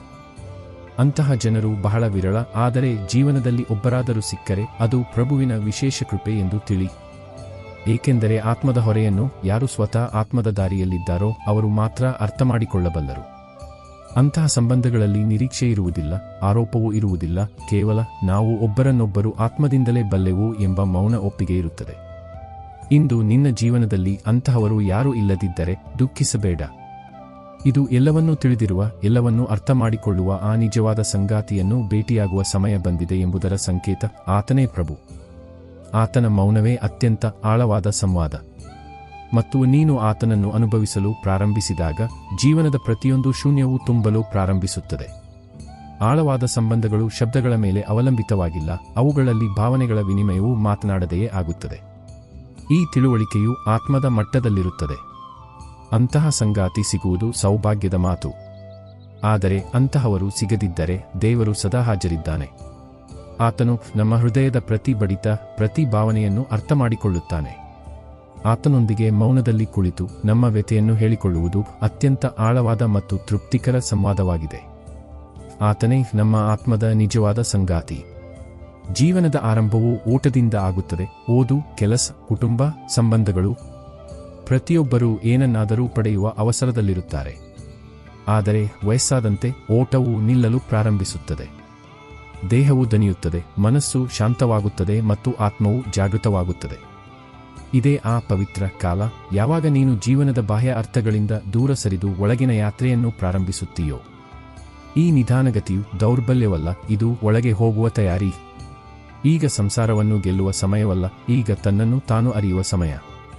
ಮುರಿದು ಹೋದ ಸಂಬಂಧಗಳು, ಅಪೂರ್ಣ ಕನಸುಗಳು, ಅವೆಲ್ಲವೂ ಈಗ ಕೇವಲ ನೆನಪುಗಳು. ಈಗ ಅವಶ್ಯಕತೆ ಇರುವುದು ಪ್ರಭುವಿನ ಶರಣಾಗತಿಯ, ವಯಸ್ಸಿನ ಬಂಧನವಿಲ್ಲದ, ದೇಹದ ದಣಿವು ಇಲ್ಲದ ಆ ಸ್ಥಳದ. ಅಲ್ಲಿ ಕೇವಲ ಶಾಂತಿಯಿದೆ, ಕೇವಲ ಪ್ರೀತಿಯಿದೆ, ಕೇವಲ ಸ್ವೀಕಾರವಿದೆ. ಮತ್ತು ಇದೆಲ್ಲವೂ ಸಿಗುವುದು ನೀನು ನಿನ್ನನ್ನು ಬಿಟ್ಟು ಪ್ರಭುವನ್ನು ಹಿಡಿದಾಗ. ಇದೇ ನಿಜವಾದ ಜೀವನ ಮತ್ತು ಇದೇ ಆತ್ಮದ ಪೂರ್ಣತೆ. ಜೀವನದ ಉತ್ತರಾರ್ಧವು ಆತ್ಮಚಿಂತನೆ ಮತ್ತು ಆಧ್ಯಾತ್ಮಿಕತೆಗೆ ಸೂಕ್ತವಾಗಿರುತ್ತದೆ. ಹೊರ ಜಗತ್ತಿನ ಜವಾಬ್ದಾರಿಗಳು ಕಡಿಮೆಯಾದಾಗ ಒಳಮುಖವಾಗಿ ತಿರುಗಲು ಅವಕಾಶ ಸಿಗುತ್ತದೆ. ಈ ಸಮಯವು ಜೀವನದ ಅನುಭವಗಳ ಬಗ್ಗೆ ಮನನ ಮಾಡಲು, ಅವರಿಂದ ಕಲಿಯಲು ಮತ್ತು ದೇವರ ಹತ್ತಿರ ಹೋಗಲು ಸೂಕ್ತವಾಗಿರುತ್ತದೆ. ದೇಹದ ಗತಿ ನಿಧಾನವಾಗಬಹುದು, ಆದರೆ ಆತ್ಮದ ಹಾರಾಟವು ಎತ್ತರವಾಗಬಹುದು. ಪ್ರಭುವಿನ ಶರಣಿನಲ್ಲಿಯೇ ನಿಜವಾದ ಶಾಂತಿ ಮತ್ತು ವಿಶ್ರಾಂತಿ ಸಿಗುತ್ತದೆ. ಯಾವುದೇ ಪ್ರೀತಿಪಾತ್ರ ವ್ಯಕ್ತಿಯು ಜೀವನದಿಂದ ಹೊರಟು ಹೋದಾಗ, ಅದು ದೂರದ ಕಾರಣದಿಂದಾಗಲಿ, ಮರಣದ ಕಾರಣದಿಂದಾಗಲಿ ಅಥವಾ ಭಾವನಾತ್ಮಕ ಶೀತಲತೆಯಿಂದಾಗಲಿ, ಜೀವನದ ಒಂದು ಭಾಗವು ಶೂನ್ಯವಾದಂತೆ ಭಾಸವಾಗುತ್ತದೆ. ಆದರೆ ಯಾವುದು ವಾಸ್ತವವಾಗಿ ನಮ್ಮನ್ನು ಜೋಡಿಸಿತ್ತೋ ಅದು ಎಂದಿಗೂ ಕಳೆದುಹೋಗುವುದಿಲ್ಲ. ಅದು ನಿನ್ನೊಳಗೆ ನೆಲೆಸುತ್ತದೆ, ನೆನಪಾಗಿ, ಅನುಭವವಾಗಿ, ಭಾವವಾಗಿ. ನೀನು ಅವರ ಅನುಪಸ್ಥಿತಿಯಲ್ಲೂ ಅವರ ಉಪಸ್ಥಿತಿಯನ್ನು ಅನುಭವಿಸುತ್ತೀಯೆ. ಅವರ ನಗು, ಅವರ ಮಾತುಗಳು, ಅವರ ಸ್ಪರ್ಶ ಎಲ್ಲವೂ ನಿನ್ನೊಳಗೆ ಜೀವಂತವಾಗಿರುತ್ತವೆ. ಮತ್ತು ನೀನು ಒಳಗಿನ ಕಣ್ಣುಗಳಿಂದ ನೋಡಿದಾಗ ನಿನಗೆ ತಿಳಿದುಬರುತ್ತದೆ, ಯಾರೂ ವಾಸ್ತವವಾಗಿ ಹೋಗುವುದಿಲ್ಲ. ಅವರು ಕೇವಲ ನೀನು ಅವರನ್ನು ಗುರುತಿಸುತ್ತಿದ್ದ ರೂಪವನ್ನು ಬಿಟ್ಟು ಹೋಗುತ್ತಾರೆ. ಆತ್ಮದ ಯಾತ್ರೆಯಲ್ಲಿ ಪ್ರತಿಯೊಂದು ಸೇರುವಿಕೆಯೂ ಒಂದು ಪಾಠ ಮತ್ತು ಪ್ರತಿಯೊಂದು ಬೇರ್ಪಡುವಿಕೆಯೂ ಒಂದು ಹೊಸ ಅಧ್ಯಾಯ. ಆದ್ದರಿಂದ ಯಾರನ್ನಾದರೂ ಕಳೆದುಕೊಂಡಿದ್ದರೆ ಶೋಕಿಸಬೇಡ. ಮೌನವಾಗಿ ಈಗ ನಿನ್ನೊಳಗಿರುವ ಆ ಆತ್ಮದೊಂದಿಗೆ ಮಾತನಾಡು. ಅದು ಕೇಳುತ್ತದೆ, ಅದು ನೋಡುತ್ತದೆ ಮತ್ತು ಪ್ರಭುವಿನ ಉಪಸ್ಥಿತಿಯಲ್ಲಿ ಅದು ನಿನ್ನನ್ನು ಯಾವಾಗಲೂ ಸುತ್ತುವರೆದಿರುತ್ತದೆ. ಭೌತಿಕ ದೇಹವು ನಶ್ವರ, ಆದರೆ ಆತ್ಮವು ಅಮರ. ಪ್ರೀತಿಯ ಸಂಬಂಧವು ದೇಹವನ್ನು ಮೀರಿ ಆತ್ಮದ್ದಾಗಿರುತ್ತದೆ. ಆದ್ದರಿಂದ ಯಾವುದೇ ಪ್ರೀತಿಪಾತ್ರ ವ್ಯಕ್ತಿಯು ದೇಹವನ್ನು ತ್ಯಜಿಸಿದಾಗ ಆತ್ಮದ ಸಂಬಂಧವು ಉಳಿದುಕೊಂಡಿರುತ್ತದೆ. ಅವರು ನಮ್ಮ ನೆನಪುಗಳಲ್ಲಿ, ನಮ್ಮ ಹೃದಯದಲ್ಲಿ ಮತ್ತು ನಮ್ಮ ಆಲೋಚನೆಗಳಲ್ಲಿ ಜೀವಂತವಾಗಿರುತ್ತಾರೆ. ಅವರ ಆತ್ಮದ ಶಾಂತಿಗಾಗಿ ಪ್ರಾರ್ಥಿಸುವುದು ಮತ್ತು ಅವರೊಂದಿಗೆ ಕಳೆದ ಒಳ್ಳೆಯ ಕ್ಷಣಗಳನ್ನು ನೆನಪಿಸಿಕೊಳ್ಳುವುದು ನಮಗೆ ನೆಮ್ಮದಿಯನ್ನು ನೀಡುತ್ತದೆ. ಅವರ ಅಗಲಿಕೆಯು ನಮಗೆ ಜೀವನದ ನಶ್ವರತೆಯ ಅರಿವನ್ನು ಮೂಡಿಸುತ್ತದೆ ಮತ್ತು ನಮ್ಮ ಆತ್ಮಿಕ ಸ್ವರೂಪದೊಂದಿಗೆ ಸಂಪರ್ಕ ಸಾಧಿಸಲು ಪ್ರೇರೇಪಿಸುತ್ತದೆ. ಜೀವನದ ಶಬ್ದಗಳು ಮುಗಿದು ಹೋದಾಗ, ಪ್ರತಿ ತರ್ಕವೂ ವಿಫಲವಾದಾಗ ಮತ್ತು ಕಣ್ಣುಗಳು ಅತ್ತು ಒಣಗಿದಾಗ, ಆಗ ಒಳಗೊಂದು ವಿಚಿತ್ರವಾದ ಮೌನ ಆವರಿಸುತ್ತದೆ. ಮತ್ತು ಇದೇ ಮೌನವು ಆ ದ್ವಾರ ಯಾವುದರಿಂದ ಪ್ರಭು ಒಳಗೆ ಪ್ರವೇಶಿಸುತ್ತಾನೆ. ಯಾರೂ ಕೇಳುವವರಿಲ್ಲದಿದ್ದಾಗ ದೇವರು ತಾನೇ ನಿನ್ನೊಳಗೆ ಕುಳಿತು ನಿನ್ನ ಪ್ರತಿಯೊಂದು ಮಾತನ್ನು ಕೇಳುತ್ತಾನೆ, ಮಧ್ಯದಲ್ಲಿ ತಡೆಯದೆ, ಏನನ್ನು ಕೇಳದೆ, ಯಾವುದೇ ಷರತ್ತು ಹಾಕದೆ. ಆತನ ಸಂವಾದವು ಶಬ್ದಗಳಲ್ಲಿಲ್ಲ, ಅನುಭೂತಿಯಲ್ಲಿದೆ. ನೀನು ಅತ್ತರೆ ಅವರು ಮೌನವಾಗಿ ಸಮಾಧಾನಿಸುತ್ತಾರೆ. ನೀನು ಸುಮ್ಮನಿದ್ದರೆ ಅವರು ಒಳಗೆ ಮೊಳಗುತ್ತಾರೆ. ನೀನು ದನಿದಾಗ ಅವರು ತಮ್ಮ ಶಕ್ತಿಯಿಂದ ನಿನ್ನನ್ನು ಹಿಡಿದುಕೊಳ್ಳುತ್ತಾರೆ. ಇದು ಮೌನದ ಭಾಷೆ, ಅಲ್ಲಿ ಅತಿ ದೊಡ್ಡ ಪ್ರೀತಿಯನ್ನು ಮಾತನಾಡಲಾಗುತ್ತದೆ. ಆದ್ದರಿಂದ ಜೀವನದಲ್ಲಿ ನೀನು ಎಲ್ಲರಿಂದಲೂ ದೂರವಾದಾಗ ಭಯಪಡಬೇಡ. ಪ್ರಭುವಿನೊಂದಿಗೆ ಮಾತನಾಡುವ ಸಮಯ ಬಂದಿದೆ ಎಂದು ತಿಳಿ. ಮತ್ತು ಈ ಸಂಭಾಷಣೆಯು ಎಂದಿಗೂ ಅಪೂರ್ಣವಾಗಿ ಉಳಿಯುವುದಿಲ್ಲ. ಇದು ಆತ್ಮಕ್ಕೆ ಬೇರೆ ಯಾರೂ ನೀಡಲಾಗದ ನೆಮ್ಮದಿಯನ್ನು ನೀಡುತ್ತದೆ. ಮಾನವೀಯ ಸಾಂತ್ವನವು ಮುಗಿದಾಗ ದೈವಿಕ ಸಾಂತ್ವನವು ಪ್ರಾರಂಭವಾಗುತ್ತದೆ. ದೇವರು ನಮ್ಮ ಮೌನ ಕರೆಯನ್ನು ಕೇಳುತ್ತಾನೆ, ನಮ್ಮ ಕಣ್ಣೀರನ್ನು ಅನುಭವಿಸುತ್ತಾನೆ. ಆತನು ಶಬ್ದಗಳ ಮೂಲಕವಲ್ಲ, ಬದಲಿಗೆ ತನ್ನ ಪ್ರೇಮಮಯ ಉಪಸ್ಥಿತಿಯ ಮೂಲಕ ಉತ್ತರ ನೀಡುತ್ತಾನೆ. ಈ ಮೌನ ಸಂವಾದವು ಆತ್ಮಕ್ಕೆ ಆಳವಾದ ಶಾಂತಿ ಮತ್ತು ಶಕ್ತಿಯನ್ನು ನೀಡುತ್ತದೆ. ಕೆಲವೊಮ್ಮೆ ಜೀವನವು ನಿನ್ನನ್ನು ಪದೇ ಪದೇ ಮುರಿಯುತ್ತದೆ, ಆಪ್ತರಿಂದ ದೂರ ಮಾಡುತ್ತದೆ, ಕನಸುಗಳನ್ನು ನುಚ್ಚುನೂರು ಮಾಡುತ್ತದೆ ಮತ್ತು ನಿನ್ನನ್ನು ಒಂಟಿಯಾಗಿ ಬಿಡುತ್ತದೆ. ಮತ್ತು ನೀನು ಯೋಚಿಸುತ್ತೀಯೆ, ನನ್ನ ಜೊತೆಯಲ್ಲೇ ಹೀಗೇಕೆ ಆಗುತ್ತಿದೆ ಎಂದು. ಆದರೆ ಸತ್ಯವೇನೆಂದರೆ, ನೀನು ಒಳಗಿನಿಂದ ಖಾಲಿಯಾಗುವವರೆಗೂ ಪ್ರಭು ನಿನ್ನನ್ನು ತುಂಬಲಾರನು. ನಿನ್ನ ಮನಸ್ಸು, ನಿನ್ನ ಅಹಂಕಾರ, ನಿನ್ನ ನಿರೀಕ್ಷೆಗಳು ಇವೆಲ್ಲವೂ ತುಂಬಿದ್ದರೆ ಅದರಲ್ಲಿ ದೇವರು ಎಲ್ಲಿ ಸೇರಿಕೊಳ್ಳುತ್ತಾನೆ? ಆದ್ದರಿಂದ ಅವರು ನಿನ್ನನ್ನು ನಿಧಾನವಾಗಿ ಖಾಲಿ ಮಾಡುತ್ತಾರೆ, ನಿನ್ನ ಸಂಬಂಧಗಳಿಂದ, ನಿನ್ನ ಸಂಪತ್ತಿನಿಂದ, ನಿನ್ನ ಮೋಹದಿಂದ. ಈ ಪ್ರಕ್ರಿಯೆಯು ನೋವಿನದಾಗಿರುತ್ತದೆ, ಆದರೆ ಇದೇ ಆತ್ಮದ ಶುದ್ಧೀಕರಣ. ಮತ್ತು ನೀನು ಸಂಪೂರ್ಣವಾಗಿ ಖಾಲಿಯಾದಾಗ ಪ್ರಭು ತಾನೇ ನಿನ್ನೊಳಗೆ ಇಳಿಯುತ್ತಾನೆ, ಪ್ರೀತಿಯಾಗಿ, ಶಾಂತಿಯಾಗಿ, ದೈವತ್ವವಾಗಿ. ಆಗ ನೀನು ಮೊದಲಿನಂತೆಯೇ ಇರುವುದಿಲ್ಲ. ನೀನು ಯಾರಿಗೂ ಅಧೀನನಲ್ಲ, ಯಾವುದೇ ದುಃಖಕ್ಕೆ ಅಧೀನನಲ್ಲ, ನೀನು ಸ್ವತಃ ದೇವರ ಪ್ರತಿನಿಧಿಯಾಗುತ್ತೀಯೆ. ಆದ್ದರಿಂದ ಜೀವನದಿಂದ ಏನು ಕಳೆದು ಹೋಗುತ್ತಿದೆಯೋ ಅದು ಕಳೆದುಕೊಳ್ಳುವುದಲ್ಲ, ಅದು ದೇವರಿಗೆ ಸ್ಥಳ ಮಾಡಿಕೊಡುವುದು. ದೇವರು ನಮ್ಮ ಹೃದಯದಲ್ಲಿ ನೆಲೆಸಲು ಬಯಸುತ್ತಾನೆ, ಆದರೆ ನಮ್ಮ ಹೃದಯವು ಹೆಚ್ಚಾಗಿ ಸಾಂಸಾರಿಕ ಇಚ್ಛೆಗಳು, ಅಹಂಕಾರ ಮತ್ತು ಮೋಹದಿಂದ ತುಂಬಿರುತ್ತದೆ. ಈ ಅಡೆತಡೆಗಳನ್ನು ತೆಗೆದುಹಾಕಲು ದೇವರು ಕೆಲವೊಮ್ಮೆ ನಮ್ಮನ್ನು ಕಠಿಣ ಪರಿಸ್ಥಿತಿಗಳ ಮೂಲಕ ನಡೆಸುತ್ತಾನೆ. ಈ ಖಾಲಿಯಾಗುವ ಪ್ರಕ್ರಿಯೆಯು ನೋವಿನದಾಗಿದ್ದರೂ ಇದು ಅವಶ್ಯಕ. ಹೃದಯವು ಶುದ್ಧ ಮತ್ತು ಖಾಲಿಯಾದಾಗ ಮಾತ್ರ ಅದರಲ್ಲಿ ದೈವಿಕ ಪ್ರೀತಿ ಮತ್ತು ಶಾಂತಿಯು ನೆಲೆಸಲು ಸಾಧ್ಯ. ಈ ಮುರಿಯುವಿಕೆ ವಾಸ್ತವವಾಗಿ ಸೇರುವಿಕೆಯ ತಯಾರಿಯಾಗಿದೆ, ದೇವರೊಂದಿಗೆ ಸೇರುವಿಕೆಯದು. ಹೆಚ್ಚಾಗಿ ನಾವು ನಮ್ಮ ಕಣ್ಣೀರನ್ನು ಯಾರಿಗೂ ತೋರಿಸುವುದಿಲ್ಲ, ಒಂದೋ ಜನರು ಅರ್ಥ ಮಾಡಿಕೊಳ್ಳುವುದಿಲ್ಲ, ಅಥವಾ ನಾವು ನಮ್ಮನ್ನು ಎಷ್ಟು ಬಲಶಾಲಿಗಳೆಂದು ತೋರಿಸಿಕೊಂಡಿದ್ದೇವೆಂದರೆ ಈಗ ಅಳುವುದು ಒಂದು ದೌರ್ಬಲ್ಯದಂತೆ ತೋರುತ್ತದೆ. ಆದರೆ ಸತ್ಯವೇನೆಂದರೆ ಆತ್ಮವು ಕೆಲವೊಮ್ಮೆ ಅಳಬೇಕು. ಆ ಕಣ್ಣೀರು ಒಳಗಿನ ನೋವುಗಳನ್ನು ಹೊರಹಾಕಬೇಕು. ಮತ್ತು ಯಾರು ನೋಡದಿದ್ದಾಗ ಅದೇ ಪ್ರಭು ಅತ್ಯಂತ ಹತ್ತಿರದಲ್ಲಿ ನಿಂತಿರುತ್ತಾನೆ. ಆತನು ನಿನ್ನ ಕಣ್ಣೀರನ್ನು ತನ್ನ ಅಂಗೈಯಲ್ಲಿ ಹಿಡಿದುಕೊಳ್ಳುತ್ತಾನೆ, ಅವುಗಳನ್ನು ವ್ಯರ್ಥವಾಗಲು ಬಿಡುವುದಿಲ್ಲ. ಪ್ರತಿಯೊಂದು ನಿಟ್ಟುಸಿರು, ಪ್ರತಿಯೊಂದು ಸೋಲು, ಪ್ರತಿಯೊಂದು ಮೌನ ನೋವು ಪ್ರಭುವಿನ ಉಪಸ್ಥಿತಿಯನ್ನು ಕರೆಯುತ್ತದೆ. ಮತ್ತು ಆಗ ಆತನು ಮಾತನಾಡದೆ ನಿನಗೆ ಯಾವುದೇ ಮನುಷ್ಯನು ನೀಡಲಾಗದ ಆಸರೆಯನ್ನು ನೀಡುತ್ತಾನೆ. ಆದ್ದರಿಂದ ಮನಸ್ಸು ಬಂದಾಗ ಅಳು. ಆದರೆ ಅಳುವಾಗ ತಿಳಿದುಕೋ, ನೀನು ಒಂಟಿಯಲ್ಲ, ನಿನ್ನ ಪ್ರಭು ನಿನ್ನೊಂದಿಗೆ ಅಳುತ್ತಾನೆ, ನಿನ್ನೊಂದಿಗೆ ನಡೆಯುತ್ತಾನೆ ಮತ್ತು ಕೊನೆಗೆ ನಿನ್ನ ಕಣ್ಣೀರನ್ನು ಅಮೃತವನ್ನಾಗಿ ಮಾಡುತ್ತಾನೆ. ಅಂತಹ ಅಮೃತ ಯಾವುದು ನಿನ್ನ ಆತ್ಮಕ್ಕೆ ಹೊಸ ಶಕ್ತಿಯನ್ನು ನೀಡುತ್ತದೆ. ಕಣ್ಣೀರನ್ನು ಅದುಮಿಟ್ಟುಕೊಳ್ಳುವುದು ಭಾವನಾತ್ಮಕ ಆರೋಗ್ಯಕ್ಕೆ ಹಾನಿಕರ. ಅಳುವುದು ಹೃದಯದ ಭಾರವನ್ನು ಹಗುರಗೊಳಿಸುವ ಒಂದು ನೈಸರ್ಗಿಕ ವಿಧಾನ. ದೇವರು ನಮ್ಮ ಭಾವನೆಗಳನ್ನು ಅರ್ಥಮಾಡಿಕೊಳ್ಳುತ್ತಾನೆ, ನಮ್ಮ ನೋವನ್ನು ಅನುಭವಿಸುತ್ತಾನೆ. ನಾವು ಏಕಾಂತದಲ್ಲಿ ಆತನ ಮುಂದೆ ಅತ್ತಾಗ ಆತನು ನಮಗೆ ಸಾಂತ್ವನ ನೀಡುತ್ತಾನೆ. ಈ ಕಣ್ಣೀರು ಶುದ್ಧೀಕರಣದ ಕಾರ್ಯವನ್ನು ಮಾಡುತ್ತವೆ, ಮನಸ್ಸನ್ನು ನಿರ್ಮಲಗೊಳಿಸುತ್ತವೆ ಮತ್ತು ನಮ್ಮನ್ನು ದೇವರಿಗೆ ಇನ್ನೂ ಹತ್ತಿರ ತರುತ್ತವೆ. ಇವು ದೌರ್ಬಲ್ಯದ ಸಂಕೇತವಲ್ಲ, ಬದಲಿಗೆ ಸಂವೇದನೆ ಮತ್ತು ದೇವರ ಮೇಲಿನ ಅವಲಂಬನೆಯ ಸಂಕೇತಗಳಾಗಿವೆ. ನಾವು ಚಿಕ್ಕವರಿದ್ದಾಗ ದೇವರ ಹೆಸರನ್ನು ಹೆಚ್ಚಾಗಿ ಸಂಸ್ಕಾರಗಳ ಕಾರಣದಿಂದ ತೆಗೆದುಕೊಳ್ಳುತ್ತೇವೆ. ಆದರೆ ಜೀವನದ ಸಂಧ್ಯಾಕಾಲದಲ್ಲಿ ದೇಹವು ದಣಿಯಲು ಪ್ರಾರಂಭಿಸಿದಾಗ ಮತ್ತು ಸಂಸಾರವು ನಿಧಾನವಾಗಿ ಹಿಂದೆ ಸರಿಯಲು ಪ್ರಾರಂಭಿಸಿದಾಗ ಆಗ ದೇವರ ಉಪಸ್ಥಿತಿಯು ಆತ್ಮದಲ್ಲಿ ಆಳವಾಗಿ ಅನುಭವಕ್ಕೆ ಬರುತ್ತದೆ. ಇದು ಸತ್ಯವನ್ನು ನಾವು ಸ್ಪಷ್ಟವಾಗಿ ನೋಡಬಲ್ಲ ಸ್ಥಿತಿಯಾಗಿರುತ್ತದೆ. ಯಾರು ನಿಜ, ಯಾರು ಸತ್ಯ, ಮತ್ತು ಅತಿ ದೊಡ್ಡ ಸತ್ಯವೇನೆಂದರೆ ಕೊನೆಯಲ್ಲಿ ಕೇವಲ ಪ್ರಭುವೇ ಜೊತೆಗಿರುತ್ತಾನೆ. ಇದೇ ಆ ಸಮಯ ಯಾವಾಗ ಧ್ಯಾನವು ಸಹಜವಾಗುತ್ತದೆಯೋ, ಪ್ರಾರ್ಥನೆಯು ಆಳವಾಗುತ್ತದೆಯೋ ಮತ್ತು ಮೌನದಲ್ಲಿ ಪರಮಾತ್ಮನ ಧ್ವನಿ ಕೇಳಿಸುತ್ತದೆಯೋ. ಆದ್ದರಿಂದ ವೃದ್ಧಾಪ್ಯವನ್ನು ಹೊರೆಯೆಂದು ತಿಳಿಯಬೇಡ. ಇದು ಜೀವನದ ಅತ್ಯಂತ ಪವಿತ್ರ ಕಾಲ. ಈಗ ನೀನು ಯಾರಿಗೂ ಏನನ್ನು ಸಾಬೀತುಪಡಿಸಬೇಕಾಗಿಲ್ಲ, ಓಟದಲ್ಲಿ ಭಾಗವಹಿಸಬೇಕಾಗಿಲ್ಲ. ಈಗ ಕೇವಲ ಪ್ರಭುವಿನತ್ತ ಮರಳಬೇಕು. ಮತ್ತು ಇದೇ ಮರಳುವಿಕೆಯು ನಿನಗೆ ಆತ್ಮದ ಪೂರ್ಣತೆಯನ್ನು ನೀಡುತ್ತದೆ. ಉಸಿರು ನಿಧಾನವಾಗಿ ನಡೆಯುತ್ತಿರುವಾಗ ಪ್ರತಿ ಉಸಿರಿನಲ್ಲೂ ನಾಮ ಜಪಿಸು ಮತ್ತು ನೋಡು ಹೇಗೆ ಪ್ರಭು ನಿನ್ನ ಅಂಗೈಯನ್ನು ಹಿಡಿದುಕೊಳ್ಳುತ್ತಾನೆ. ಇದೇ ಪ್ರಭುವಿನ ಅತ್ಯಂತ ಸಾಮೀಪ್ಯ, ಯಾವುದು ಜೀವನದ ಅಂತಿಮ ಹಂತದಲ್ಲಿ ಅತ್ಯಂತ ಪ್ರಕಾಶಮಾನವಾಗಿ ಬೆಳಗುತ್ತದೆ.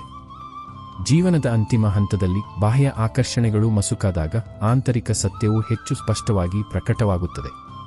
ಸಾಂಸಾರಿಕ ಸಂಬಂಧಗಳು ಮತ್ತು ಸಾಧನೆಗಳ ಕ್ಷಣಭಂಗುರತೆಯು ಅರ್ಥವಾಗುತ್ತದೆ ಮತ್ತು ದೇವರೊಂದಿಗಿನ ಶಾಶ್ವತ ಸಂಬಂಧದ ಮಹತ್ವವು ಹೆಚ್ಚಾಗುತ್ತದೆ.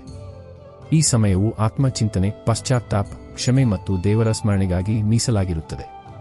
ಪ್ರಭುವಿನ ಸಾಮೀಪ್ಯವು ಈ ಹಂತದಲ್ಲಿ ಅತ್ಯಂತ ಹೆಚ್ಚು ಅನುಭವಕ್ಕೆ ಬರುತ್ತದೆ ಮತ್ತು ಆತ್ಮವು ಶಾಂತಿಯುತವಾಗಿ ತನ್ನ ಪರಮ ಮೂಲದತ್ತ ಮರಳಲು ಸಿದ್ಧವಾಗುತ್ತದೆ. ಮನುಷ್ಯನು ಸಹಜವಾಗಿ ತನ್ನ ದುಃಖಗಳ ಕಥೆಯನ್ನು ಹೇಳಲು ಆತುರನಾಗಿರುತ್ತಾನೆ. ಕೆಲವೊಮ್ಮೆ ಆಪ್ತರಿಗೆ, ಕೆಲವೊಮ್ಮೆ ಅಪರಿಚಿತರಿಗೆ. ಕೇಳುವ ಮತ್ತು ಅರ್ಥಮಾಡಿಕೊಳ್ಳುವ ಯಾರಾದರೂ ಸಿಕ್ಕರೆ ಸಾಕು. ಆದರೆ ಒಂದು ದಿನ ಒಳಗಡೆ ಬಹಳಷ್ಟು ಇದ್ದರೂ ನೀನು ಶಾಂತನಾದಾಗ, ನಿನ್ನ ಮನಸ್ಸು ದೂರು ನೀಡುವ ಬದಲು ಮೌನವನ್ನು ಆಚರಿಸಿದಾಗ, ಆ ಮೌನವು ದೇವರೊಂದಿಗಿನ ಆಳವಾದ ಸಂಬಂಧದ ಸಂಕೇತವಾಗಿರುತ್ತದೆ. ಈಗ ನಿನಗೆ ಏನು ನಡೆಯುತ್ತಿದೆಯೋ ಅದು ಆತನ ಯೋಜನೆ ಮತ್ತು ಏನು ಅರ್ಥವಾಗುತ್ತಿಲ್ಲವೋ ಅದು ಸಮಯ ಬಂದಾಗ ಸ್ಪಷ್ಟವಾಗುತ್ತದೆ ಎಂಬ ನಂಬಿಕೆ ಬರುತ್ತದೆ.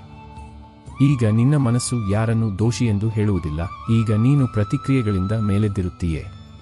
ಇದು ಆತ್ಮವು ಪ್ರಭುವಿನೊಂದಿಗೆ ಸೇರುವ ಸ್ಥಿತಿ, ಎಲ್ಲಿ ದೂರಿನ ಬದಲು ಸ್ವೀಕಾರವಿರುತ್ತದೆಯೋ ಮತ್ತು ದುಃಖದ ಬದಲು ಸಮರ್ಪಣೆಯಿರುತ್ತದೆಯೋ. ಇದು ಒಳಗಿನ ಬಿರುಗಾಳಿಯು ಶಾಂತ ಸರೋವರವಾಗುವ ಮತ್ತು ಜೀವನದ ಪ್ರತಿಯೊಂದು ಅಲೆಯೂ ಪ್ರಭುವಿನ ಚರಣಗಳಲ್ಲಿ ಸಮರ್ಪಿತವಾಗುವ ಸ್ಥಿತಿ. ದೂರು ನೀಡುವುದು ಮಾನವ ಸ್ವಭಾವ, ಆದರೆ ಆಧ್ಯಾತ್ಮಿಕ ಪ್ರಬುದ್ಧತೆ ಬರುವುದು ನಾವು ದೂರು ನೀಡುವುದನ್ನು ನಿಲ್ಲಿಸಿ ಪ್ರತಿ ಪರಿಸ್ಥಿತಿಯನ್ನು ದೇವರ ಇಚ್ಛೆಯೆಂದು ಸ್ವೀಕರಿಸಿದಾಗ. ಈ ಮೌನವು ಬಾಹ್ಯ ಮೌನವಲ್ಲ, ಬದಲಿಗೆ ಆಂತರಿಕ ಶಾಂತಿ ಮತ್ತು ಸ್ವೀಕಾರದ ಸಂಕೇತ. ಇದು ನಾವು ಜೀವನದ ಘಟನೆಗಳಿಗೆ, ಇತರರ ಮೇಲೆ ಅಥವಾ ಪರಿಸ್ಥಿತಿಗಳ ಮೇಲೆ ದೋಷಾರೋಪಣೆ ಮಾಡುವುದನ್ನು ನಿಲ್ಲಿಸಿ ದೇವರ ಯೋಜನೆಯ ಮೇಲೆ ಸಂಪೂರ್ಣ ನಂಬಿಕೆ ಇಟ್ಟಿದ್ದೇವೆ ಎಂಬುದನ್ನು ತೋರಿಸುತ್ತದೆ. ಇದೇ ಸ್ಥಿತಿಯಲ್ಲಿ ನಿಜವಾದ ಶಾಂತಿ ಮತ್ತು ಸಂತೃಪ್ತಿ ಸಿಗುತ್ತದೆ. ಕೆಲವು ಸಂಬಂಧಗಳು ಎಷ್ಟು ಆಳವಾಗಿರುತ್ತವೆಂದರೆ ಅವು ಮುರಿದಾಗ ಕೇವಲ ಹೊರಗಲ್ಲ, ಒಳಗೂ ಬಹಳಷ್ಟು ಚದುರಿ ಹೋಗುತ್ತದೆ. ಆತ್ಮದ ಅಡಿಪಾಯವೇ ಅಲುಗಾಡುತ್ತದೆ ಮತ್ತು ವ್ಯಕ್ತಿಯು ತನ್ನನ್ನು ತಾನೇ ಗುರುತಿಸಲಾರ. ಆದರೆ ಅಂತಹ ಮುರಿಯುವಿಕೆಯೇ ನಿನ್ನನ್ನು ದೇವರತ್ತ ತಳ್ಳುತ್ತದೆ. ನಿನ್ನನ್ನು ಯಾರೂ ರಕ್ಷಿಸಲಾಗದಿದ್ದಾಗ, ನೀನು ವರ್ಷಗಳಿಂದ ಮರೆತಿದ್ದ ಆತನು ನಿನ್ನನ್ನು ರಕ್ಷಿಸಲು ಬರುತ್ತಾನೆ. ಆತನು ನಿನ್ನ ಮುರಿದ ಭಾಗಗಳನ್ನು ಜೋಡಿಸುವುದಿಲ್ಲ, ಬದಲಿಗೆ ಅವುಗಳಿಗೆ ಹೊಸ ಆಕಾರವನ್ನು ನೀಡುತ್ತಾನೆ. ಅಂತಹ ಆಕಾರ, ಇದರಲ್ಲಿ ಈಗ ಆತನು ತಾನೇ ಸೇರಿಕೊಳ್ಳಬಲ್ಲನು. ಈಗ ಯಾರೋ ಬಿಟ್ಟು ಹೋದ ಆ ಖಾಲಿ ಜಾಗವು ಪ್ರಭುವಿನ ಉಪಸ್ಥಿತಿಯಿಂದ ತುಂಬುತ್ತದೆ. ಮತ್ತು ಆಗ ನಿನಗೆ ತಿಳಿದುಬರುತ್ತದೆ ಯಾವ ಸಂಬಂಧವು ನಿನ್ನನ್ನು ಮುರಿಯಿತೋ ಅದು ವಾಸ್ತವವಾಗಿ ನಿನ್ನನ್ನು ದೇವರೊಂದಿಗೆ ಸೇರಿಸುವ ಮಾಧ್ಯಮವಾಯಿತು. ಆದ್ದರಿಂದ ಆತ್ಮಕ್ಕೆ ಗಾಯ ಮಾಡುವ ಆ ನೋವುಗಳಿಂದ ಭಯಪಡಬೇಡ. ಅವು ನಿನ್ನನ್ನು ಆತನ ಮಡಿಲಿಗೆ ಕೊಂಡೊಯ್ಯುತ್ತವೆ. ಯಾರ ಹುಡುಕಾಟವು ನಿನಗೆ ಜನ್ಮಗಳಿಂದ ಇತ್ತೋ? ಆಳವಾದ ಭಾವನಾತ್ಮಕ ಗಾಯಗಳು ನಮ್ಮನ್ನು ಸಂಪೂರ್ಣವಾಗಿ ಮುರಿಯಬಹುದು, ಆದರೆ ಇದೇ ಮುರಿಯುವಿಕೆಯು ನಮ್ಮನ್ನು ದೇವರಿಗೆ ಹೆಚ್ಚು ತೆರೆದ ಮತ್ತು ಗ್ರಹಣಶೀಲರನ್ನಾಗಿ ಮಾಡಬಲ್ಲದು. ನಮ್ಮ ಮಾನವೀಯ ಆಸರೆಗಳು ಮತ್ತು ಸುರಕ್ಷತೆಯ ಮೂಲಗಳು ನಾಶವಾದಾಗ ಮಾತ್ರ ನಾವು ಸಂಪೂರ್ಣವಾಗಿ ದೇವರತ್ತ ತಿರುಗುತ್ತೇವೆ. ದೇವರು ಆ ಮುರಿದ ಹೃದಯವನ್ನು ಸ್ವೀಕರಿಸುತ್ತಾನೆ ಮತ್ತು ಅದನ್ನು ತನ್ನ ಪ್ರೀತಿ ಮತ್ತು ಕೃಪೆಯಿಂದ ತುಂಬುತ್ತಾನೆ. ಈ ಅನುಭವವು ನಮ್ಮನ್ನು ರೂಪಾಂತರಿಸುತ್ತದೆ ಮತ್ತು ದೇವರೊಂದಿಗೆ ಅಚಲವಾದ ಸಂಬಂಧವನ್ನು ಸ್ಥಾಪಿಸಲು ಸಹಾಯ ಮಾಡುತ್ತದೆ. ನಾವೆಲ್ಲರೂ ಜೀವನದಲ್ಲಿ ಏನನ್ನಾದರೂ ಪಡೆಯುವ ಅವಸರದಲ್ಲಿರುತ್ತೇವೆ: ಪ್ರತಿಷ್ಠೆ, ಪ್ರೀತಿ, ಯಶಸ್ಸು, ಗುರುತು. ಈ ಅವಸರವು ನಮ್ಮ ಉಸಿರಿನ ಗತಿಯನ್ನು ಹೆಚ್ಚಿಸುತ್ತದೆ ಮತ್ತು ಮನಸ್ಸಿನ ಸ್ಥಿರತೆಯನ್ನು ಕಸಿದುಕೊಳ್ಳುತ್ತದೆ. ಆದರೆ ಒಂದು ಸಮಯ ಬರುತ್ತದೆ ಯಾವಾಗ ಈ ಓಟಾಟವು ತಾನಾಗಿಯೇ ನಿಲ್ಲುತ್ತದೆ. ಈಗ ಏನೂ ಬೇಕಾಗಿಲ್ಲ, ಏನನ್ನೂ ಕಳೆದುಕೊಳ್ಳುವ ಭಯವೂ ಇಲ್ಲ. ಈಗ ಕೇವಲ ಒಂದು ಆಳವಿದೆ, ಒಂದು ಮೌನವಿದೆ, ಎಲ್ಲಿ ಪ್ರತಿ ಕ್ಷಣವೂ ಸಾಕಷ್ಟಾಗಿದೆ. ಇದೇ ಆತ್ಮದ ಗುರುತು. ಈಗ ನಿನಗೆ ತಿಳಿದು ಬರುತ್ತದೆ ಯಾವುದು ನಿನಗಾಗಿ ಇದೆಯೋ ಅದು ತಾನಾಗಿಯೇ ನಿನ್ನ ಬಳಿಗೆ ಬರುತ್ತದೆ, ಬೇಗವೂ ಅಲ್ಲ, ತಡವಾಗಿಯೂ ಅಲ್ಲ. ಈಗ ನೀನು ಪ್ರಭುವಿನ ಗಡಿಯಾರದಲ್ಲಿ ಬದುಕಲು ಪ್ರಾರಂಭಿಸುತ್ತೀಯೇ, ಎಲ್ಲಿ ಪ್ರತಿ ಕ್ಷಣವೂ ಯೋಜಿತ, ಪ್ರತಿ ಅನುಭವವೂ ಪೂರ್ವನಿರ್ಧಾರಿತ. ಇದು ಜೀವನದ ಅತ್ಯಂತ ಶಾಂತ ಸ್ಥಿತಿ, ಎಲ್ಲಿ ಹೊರಗಿನ ಗದ್ದಲವು ಒಳಗಿನ ಶಾಂತಿಯನ್ನು ಮುಟ್ಟಲಾರದು. ಮತ್ತು ಈ ಸ್ಥಿತಿಯಲ್ಲಿ ನೀನು ಕೇವಲ ಜೀವಂತವಾಗಿಲ್ಲ, ಜಾಗೃತನಾಗುತ್ತೀಯೇ ಆತ್ಮದ ಮಟ್ಟದಲ್ಲಿ. ಜೀವನದ ಓಟಾಟ ಮತ್ತು ಮಹತ್ವಾಕಾಂಕ್ಷೆಗಳು ನಮ್ಮನ್ನು ಅಶಾಂತ ಮತ್ತು ಅತೃಪ್ತರನ್ನಾಗಿ ಇಡುತ್ತವೆ. ಆದರೆ ಆಧ್ಯಾತ್ಮಿಕ ಪ್ರಬುದ್ಧತೆಯೊಂದಿಗೆ ಈ ಓಟವು ನಿಧಾನವಾಗುತ್ತದೆ. ನಾವು ಸಂತೃಪ್ತಿ ಮತ್ತು ಸ್ವೀಕಾರವನ್ನು ಅನುಭವಿಸಲು ಪ್ರಾರಂಭಿಸುತ್ತೇವೆ. ಜೀವನದ ಘಟನೆಗಳು ದೇವರ ಯೋಜನೆಯ ಪ್ರಕಾರ ನಡೆಯುತ್ತವೆ ಎಂದು ನಾವು ಅರಿತುಕೊಳ್ಳುತ್ತೇವೆ ಮತ್ತು ನಾವು ವ್ಯರ್ಥ ಚಿಂತೆ ಮತ್ತು ಅವಸರ ಮಾಡುವ ಅವಶ್ಯಕತೆಯಿಲ್ಲ. ಈ ಸ್ಥಿತಿಯು ನಮಗೆ ವರ್ತಮಾನ ಕ್ಷಣದಲ್ಲಿ ಬದುಕಲು ಕಲಿಸುತ್ತದೆ ಮತ್ತು ನಮಗೆ ಆಳವಾದ ಆಂತರಿಕ ಶಾಂತಿಯನ್ನು ನೀಡುತ್ತದೆ. ಹಲವು ಬಾರಿ ಜೀವನವು ಎಂತಹ ತಿರುವು ತೆಗೆದುಕೊಳ್ಳುತ್ತದೆ ಎಂದರೆ ಇನ್ನೂ ಏನೂ ಉಳಿದಿಲ್ಲ ಎಂದು ಅನಿಸುತ್ತದೆ. ಸಂಬಂಧಗಳು ಮುರಿಯುತ್ತವೆ, ಆರೋಗ್ಯ ಕೆಡುತ್ತದೆ, ಆಸರೆಗಳು ಕಳೆದು ಹೋಗುತ್ತವೆ ಮತ್ತು ಜೀವನದಲ್ಲಿ ಇನ್ನೂ ಏನೂ ಉಳಿದಿಲ್ಲ ಎಂದು ಅನಿಸುತ್ತದೆ. ಆದರೆ ಇದೇ ಆ ಸ್ಥಳ ಎಲ್ಲಿ ಪ್ರಭು ಪ್ರವೇಶಿಸುತ್ತಾನೆ. ನೀನು ನಿನ್ನನ್ನೇ ಮುಗಿದು ಹೋದೆ ಎಂದು ಭಾವಿಸಿದಾಗ ಆತನು ನಿನ್ನನ್ನು ಹೊಸ ರೂಪದಲ್ಲಿ ರೂಪಿಸಲು ಪ್ರಾರಂಭಿಸುತ್ತಾನೆ. ನೀನು ನಿನ್ನದೇ ಬೂದಿಯಿಂದ ಫೀನಿಕ್ಸ್ ಹಕ್ಕಿಯಂತೆ ಹೊಸ ಚೇತನದಲ್ಲಿ ಏಳುತ್ತೀಯೆ. ಈಗ ನೀನು ಮೊದಲು ಇದ್ದಂತೆಯೇ ಇರುವುದಿಲ್ಲ. ಈಗ ನೀನು ಅನುಭವದಿಂದ ಪ್ರಬುದ್ಧ, ನೋವಿನಿಂದ ಪವಿತ್ರ ಮತ್ತು ಸಮರ್ಪಣೆಯಿಂದ ಸಿದ್ಧನಾಗಿದ್ದೀಯೆ. ಇದೇ ಪ್ರಭುವಿನ ಲೀಲೆ. ಆತನು ನಿನ್ನನ್ನು ಮುರಿಯುವುದು ಕೇವಲ ನಿನ್ನನ್ನು ತನ್ನ ಯೋಗ್ಯನನ್ನಾಗಿ ಮಾಡಲು. ಆದ್ದರಿಂದ ಜೀವನವು ಸಂಪೂರ್ಣವಾಗಿ ಕತ್ತಲೆಯಿಂದ ತುಂಬಿದಾಗ ಬೆಳಕಿಗಾಗಿ ಕಾಯಬೇಡ. ನೀನೇ ದೀಪವಾಗು ಮತ್ತು ತಿಳಿದುಕೋ, ಈಗ ಪ್ರಭುವಿನ ಕತೆ ಪ್ರಾರಂಭವಾಗುತ್ತಿದೆ. ಸಂಪೂರ್ಣ ವಿನಾಶದ ಕ್ಷಣಗಳು ಹೆಚ್ಚಾಗಿ ಸಂಪೂರ್ಣ ಪುನರ್ನಿರ್ಮಾಣದ ಕ್ಷಣಗಳಾಗಿರುತ್ತವೆ. ನಮ್ಮ ಹಳೆಯ ನಾನು ನಾಶವಾದಾಗ ಮಾತ್ರ ಹೊಸ, ಹೆಚ್ಚು ವಿಕಸಿತ ನಾನು ಉದಯಿಸುತ್ತದೆ. ದೇವರು ನಮ್ಮನ್ನು ಮುರಿಯುತ್ತಾನೆ, ಇದರಿಂದ ನಮ್ಮೊಳಗಿನ ಅಹಂಕಾರ ಮತ್ತು ಅಶುದ್ಧಿಗಳು ಹೊರಹೋಗಿ ನಾವು ಆತನ ಪ್ರೀತಿ ಮತ್ತು ಕೃಪೆಯನ್ನು ಗ್ರಹಿಸಲು ಯೋಗ್ಯರಾಗುತ್ತೇವೆ. ಈ ಪ್ರಕ್ರಿಯೆಯು ಅತ್ಯಂತ ಕಷ್ಟಕರವಾಗಿರಬಹುದು, ಆದರೆ ಅದರ ಪರಿಣಾಮವು ಆತ್ಮದ ಉನ್ನತಿ ಮತ್ತು ದೇವರೊಂದಿಗೆ ಮಿಲನವಾಗಿರುತ್ತದೆ. ಬಹಳಷ್ಟು ಜನರು ಹೇಳುತ್ತಾರೆ, ಅಳಬೇಡ, ಬಲಶಾಲಿಯಾಗು ಎಂದು. ಆದರೆ ಆತ್ಮದ ಅತಿ ದೊಡ್ಡ ಶಕ್ತಿ ಅದರ ಸಂವೇದನೆ. ಯಾರು ಅಳಬಲ್ಲರೋ ಅವರು ಅನುಭವಿಸಬಲ್ಲರು, ಮತ್ತು ಯಾರು ಅನುಭವಿಸಬಲ್ಲರೋ ಅವರೇ ಪ್ರಭುವಿನೊಂದಿಗೆ ಸೇರಬಲ್ಲರು. ಪ್ರಭು ನಿನ್ನ ಕಣ್ಣೀರನ್ನು ಸಂಖ್ಯೆಯಲ್ಲಿ ಎಣಿಸುವುದಿಲ್ಲ, ಆತನು ಪ್ರತಿ ಕಣ್ಣೀರನ್ನು ಒಂದು ಸಂದೇಶವನ್ನಾಗಿ ಮಾಡಿ ನಿನ್ನೊಳಗೆ ಕಳುಹಿಸುತ್ತಾನೆ. ಆಪ್ತರ ನಿರ್ಲಕ್ಷ್ಯದಿಂದ ಬಂದ ಒಂದು ಕಣ್ಣೀರು ನಿನಗೆ ಒಳಗಿನ ಶಕ್ತಿಯನ್ನು ತೋರಿಸಬಹುದು. ಕನಸು ಮುರಿದು ಹೋದಾಗ ಹರಿದ ಒಂದು ಕಣ್ಣೀರು ನಿನ್ನನ್ನು ಹೊಸ ದಾರಿಗೆ ಕೊಂಡೊಯ್ಯಬಹುದು. ಮತ್ತು ಮೌನ ಪ್ರಾರ್ಥನೆಯಲ್ಲಿ ಬಂದ ಒಂದು ಕಣ್ಣೀರು ನಿನ್ನ ಮತ್ತು ಪ್ರಭುವಿನ ನಡುವಿನ ಎಲ್ಲಾ ದೂರವನ್ನು ಅಳಿಸಬಹುದು. ಆದ್ದರಿಂದ ಅಳು, ಆದರೆ ಇದು ವ್ಯರ್ಥವಾಗುತ್ತಿಲ್ಲ ಎಂದು ತಿಳಿದು ಅಳು. ಅವು ನಿನ್ನನ್ನು ಪ್ರಭುವಿನ ಹತ್ತಿರಕ್ಕೆ ತರುತ್ತಿವೆ, ನಿನ್ನ ಆತ್ಮವನ್ನು ಇನ್ನೂ ಹೆಚ್ಚು ಪಾರದರ್ಶಕವಾಗಿಸುತ್ತಿವೆ. ಸಂವೇದನೆಯು ದೌರ್ಬಲ್ಯವಲ್ಲ, ಬದಲಿಗೆ ಮಾನವೀಯತೆ ಮತ್ತು ಆಧ್ಯಾತ್ಮಿಕತೆಯ ಪ್ರಮುಖ ಅಂಶ. ಕಣ್ಣೀರು ಹೃದಯದ ಭಾವನೆಗಳನ್ನು ವ್ಯಕ್ತಪಡಿಸುವ ಮಾಧ್ಯಮ. ಅವು ನಮ್ಮನ್ನು ದೇವರಿಗೆ ಹೆಚ್ಚು ತೆರೆದ ಮತ್ತು ಗ್ರಹಣಶೀಲರನ್ನಾಗಿ ಮಾಡುತ್ತವೆ. ದೇವರು ನಮ್ಮ ಪ್ರತಿ ಕಣ್ಣೀರಿನ ಮೌಲ್ಯವನ್ನು ಅರ್ಥಮಾಡಿಕೊಳ್ಳುತ್ತಾನೆ ಮತ್ತು ಅವುಗಳನ್ನು ನಮ್ಮ ಆತ್ಮದ ಶುದ್ಧೀಕರಣ ಮತ್ತು ಉನ್ನತಿಯ ಸಾಧನವನ್ನಾಗಿ ಮಾಡುತ್ತಾನೆ. ಅಳುವುದು ನಮ್ಮನ್ನು ಹಗುರಗೊಳಿಸುತ್ತದೆ ಮತ್ತು ದೇವರ ಕರುಣೆ ಮತ್ತು ಪ್ರೀತಿಯನ್ನು ಅನುಭವಿಸಲು ಸಹಾಯ ಮಾಡುತ್ತದೆ. ಕೆಲವೊಮ್ಮೆ ಜೀವನವು ಎಂತಹ ತಿರುವಿಗೆ ಬರುತ್ತದೆ ಎಂದರೆ ಆಪ್ತರ ಗುಂಪಿನಲ್ಲಿದ್ದರೂ ಒಂದು ವಿಚಿತ್ರವಾದ ಖಾಲಿತನವು ಆವರಿಸಿರುತ್ತದೆ. ಜನರು ಇರುತ್ತಾರೆ, ಧ್ವನಿಗಳಿರುತ್ತವೆ, ಆದರೆ ಆತ್ಮದ ಮಾತನ್ನು ಯಾರೂ ಕೇಳುವುದಿಲ್ಲ ಮತ್ತು ನಿಧಾನವಾಗಿ ಈ ದೂರವು ಒಳಗೂ ಇಳಿಯಲು ಪ್ರಾರಂಭಿಸುತ್ತದೆ. ನೀನು ಮಾತನಾಡುತ್ತೀಯೇ, ಆದರೆ ಯಾರೂ ಅರ್ಥ ಮಾಡಿಕೊಳ್ಳುವುದಿಲ್ಲ. ನೀನು ನೋಡುತ್ತಿರುತ್ತೀಯೇ, ಆದರೆ ಯಾರೂ ನಿನ್ನ ಕಣ್ಣುಗಳ ಹಿಂದಿನ ನೋವನ್ನು ಓದಲಾರರು. ಆಗ ಒಂದು ದಿನ ನೀನು ಮೌನವಾಗುತ್ತೀಯೇ. ಮತ್ತು ಇದೇ ಮೌನವೇ ದೇವರ ಮೊದಲ ಸ್ಪರ್ಶ. ಇದು ಯಾವುದೇ ಬೇಡಿಕೆಯಿಲ್ಲದ, ಯಾವುದೇ ದೂರಿನಿಲ್ಲದ ಮೌನ. ಈ ಮೌನವು ದೇವರ ಭಾಷೆ, ಯಾವುದು ನಿನ್ನ ಪ್ರತಿ ಕಣ್ಣೀರು, ಪ್ರತಿ ಇಚ್ಛೆ, ಪ್ರತಿ ನೋವನ್ನು ಹೇಳದೆ ಕೇಳುತ್ತದೆ. ಈಗ ನಿನಗೆ ಯಾರಿಗೂ ಏನನ್ನು ಹೇಳುವ ಅವಶ್ಯಕತೆ ಇರುವುದಿಲ್ಲ, ಏಕೆಂದರೆ ನಿನ್ನ ಅಂತರಾತ್ಮವೇ ಪ್ರಭುವಿನೊಂದಿಗೆ ಸಂವಾದಿಸಲು ಪ್ರಾರಂಭಿಸುತ್ತದೆ. ಮತ್ತು ಈ ಮೌನದಲ್ಲಿ ಶಬ್ದಗಳಿಗಿಂತ ಹೆಚ್ಚು ಶಕ್ತಿಶಾಲಿಯಾದ ಶಾಂತಿಯಿರುತ್ತದೆ. ಆದ್ದರಿಂದ ಜೀವನವು ನಿನ್ನನ್ನು ಮೌನಗೊಳಿಸಿದಾಗ ತಿಳಿದುಕೋ, ದೇವರು ಈಗ ಮಾತನಾಡಲು ಸಿದ್ಧನಾಗಿದ್ದಾನೆ. ಹೊರ ಜಗತ್ತಿನಲ್ಲಿ ಯಾರೂ ಕೇಳುತ್ತಿಲ್ಲವೆಂಬ ಭಾವನೆಯು ನಮ್ಮನ್ನು ಒಳಮುಖವಾಗಿ ತಿರುಗಲು ಪ್ರೇರೇಪಿಸಬಹುದು. ಮಾನವ ಸಂವಾದವು ವಿಫಲವಾದಾಗ ದೈವೀಯ ಸಂವಾದವು ಪ್ರಾರಂಭವಾಗುತ್ತದೆ. ಈ ಸಂವಾದವು ಮೌನದಲ್ಲಿ ಹೃದಯದಿಂದ ಹೃದಯಕ್ಕೆ ನಡೆಯುತ್ತದೆ. ದೇವರು ನಮ್ಮ ಹೇಳಲಾಗದ ನೋವುಗಳು ಮತ್ತು ಪ್ರಾರ್ಥನೆಗಳನ್ನು ಕೇಳುತ್ತಾನೆ ಮತ್ತು ತನ್ನ ಶಾಂತಿ ಮತ್ತು ಪ್ರೀತಿಯಿಂದ ನಮ್ಮನ್ನು ತುಂಬುತ್ತಾನೆ. ಈ ಮೌನವು ಪ್ರತ್ಯೇಕತೆಯಲ್ಲ, ಬದಲಿಗೆ ದೇವರೊಂದಿಗೆ ಆಳವಾದ ಸಂಪರ್ಕದ ಸಂಕೇತವಾಗಿದೆ. ಮನುಷ್ಯನ ಅತಿ ದೊಡ್ಡ ಶಕ್ತಿ ಅವನ ನಿರೀಕ್ಷೆ. ಆದರೆ ಇದೇ ನಿರೀಕ್ಷೆಯು ಪದೇ ಪದೇ ಮುರಿದು ಹೋದಾಗ, ಪದೇ ಪದೇ ತುಳಿಯಲ್ಪಟ್ಟಾಗ ಮನಸ್ಸು ದಣಿಯುತ್ತದೆ. ಒಂದು ದಿನ ನಿನಗೆ ಯಾವುದೇ ಪವಾಡದ ನಿರೀಕ್ಷೆ ಇರುವುದಿಲ್ಲ, ಯಾವುದೇ ಆಪ್ತರು ಮರಳುವ ಆಶೆ ಇರುವುದಿಲ್ಲ, ಮತ್ತು ನೀನು ಜೀವನವು ಕೇವಲ ನಡೆಯುತ್ತಿದೆ, ಬದುಕುತ್ತಿಲ್ಲ ಎಂದು ಯೋಚಿಸುತ್ತೀಯೆ. ಆದರೆ ಇಲ್ಲೇ ಪ್ರಭುವಿನ ಅತ್ಯಂತ ಆಳವಾದ ಕೃಪೆ ಪ್ರಕಟವಾಗುತ್ತದೆ. ನಿನ್ನೊಳಗಿನ ಪ್ರತಿ ಜ್ವಾಲೆಯೂ ನಂದಿ ಹೋದಾಗ ದೇವರು ತಾನೇ ಒಂದು ದೀಪವಾಗಿ ನಿನ್ನ ಹೃದಯದಲ್ಲಿ ಉರಿಯುತ್ತಾನೆ. ಅಂತಹ ದೀಪ ಯಾವುದನ್ನು ಯಾವುದೇ ನೋವು, ಯಾವುದೇ ನಿರಾಕರಣೆ, ಯಾವುದೇ ತಿರಸ್ಕಾರ ನಂದಿಸಲಾರದು. ಆ ದೀಪವು ಕೇವಲ ನಿನಗೆ ದಾರಿ ತೋರಿಸುವುದಿಲ್ಲ, ಬದಲಿಗೆ ನೀನು ಒಂಟಿಯಾಗಿರಲಿಲ್ಲ, ಎಂದಿಗೂ ಇರಲಿಲ್ಲ ಎಂದು ಮತ್ತೆ ಅನುಭವಕ್ಕೆ ತರುತ್ತದೆ. ಇದೇ ದೀಪವು ನೀನು ಜೀವನವಿಡೀ ಹುಡುಕುತ್ತಿದ್ದ ಆತ್ಮಿಕ ಅನುಭವ.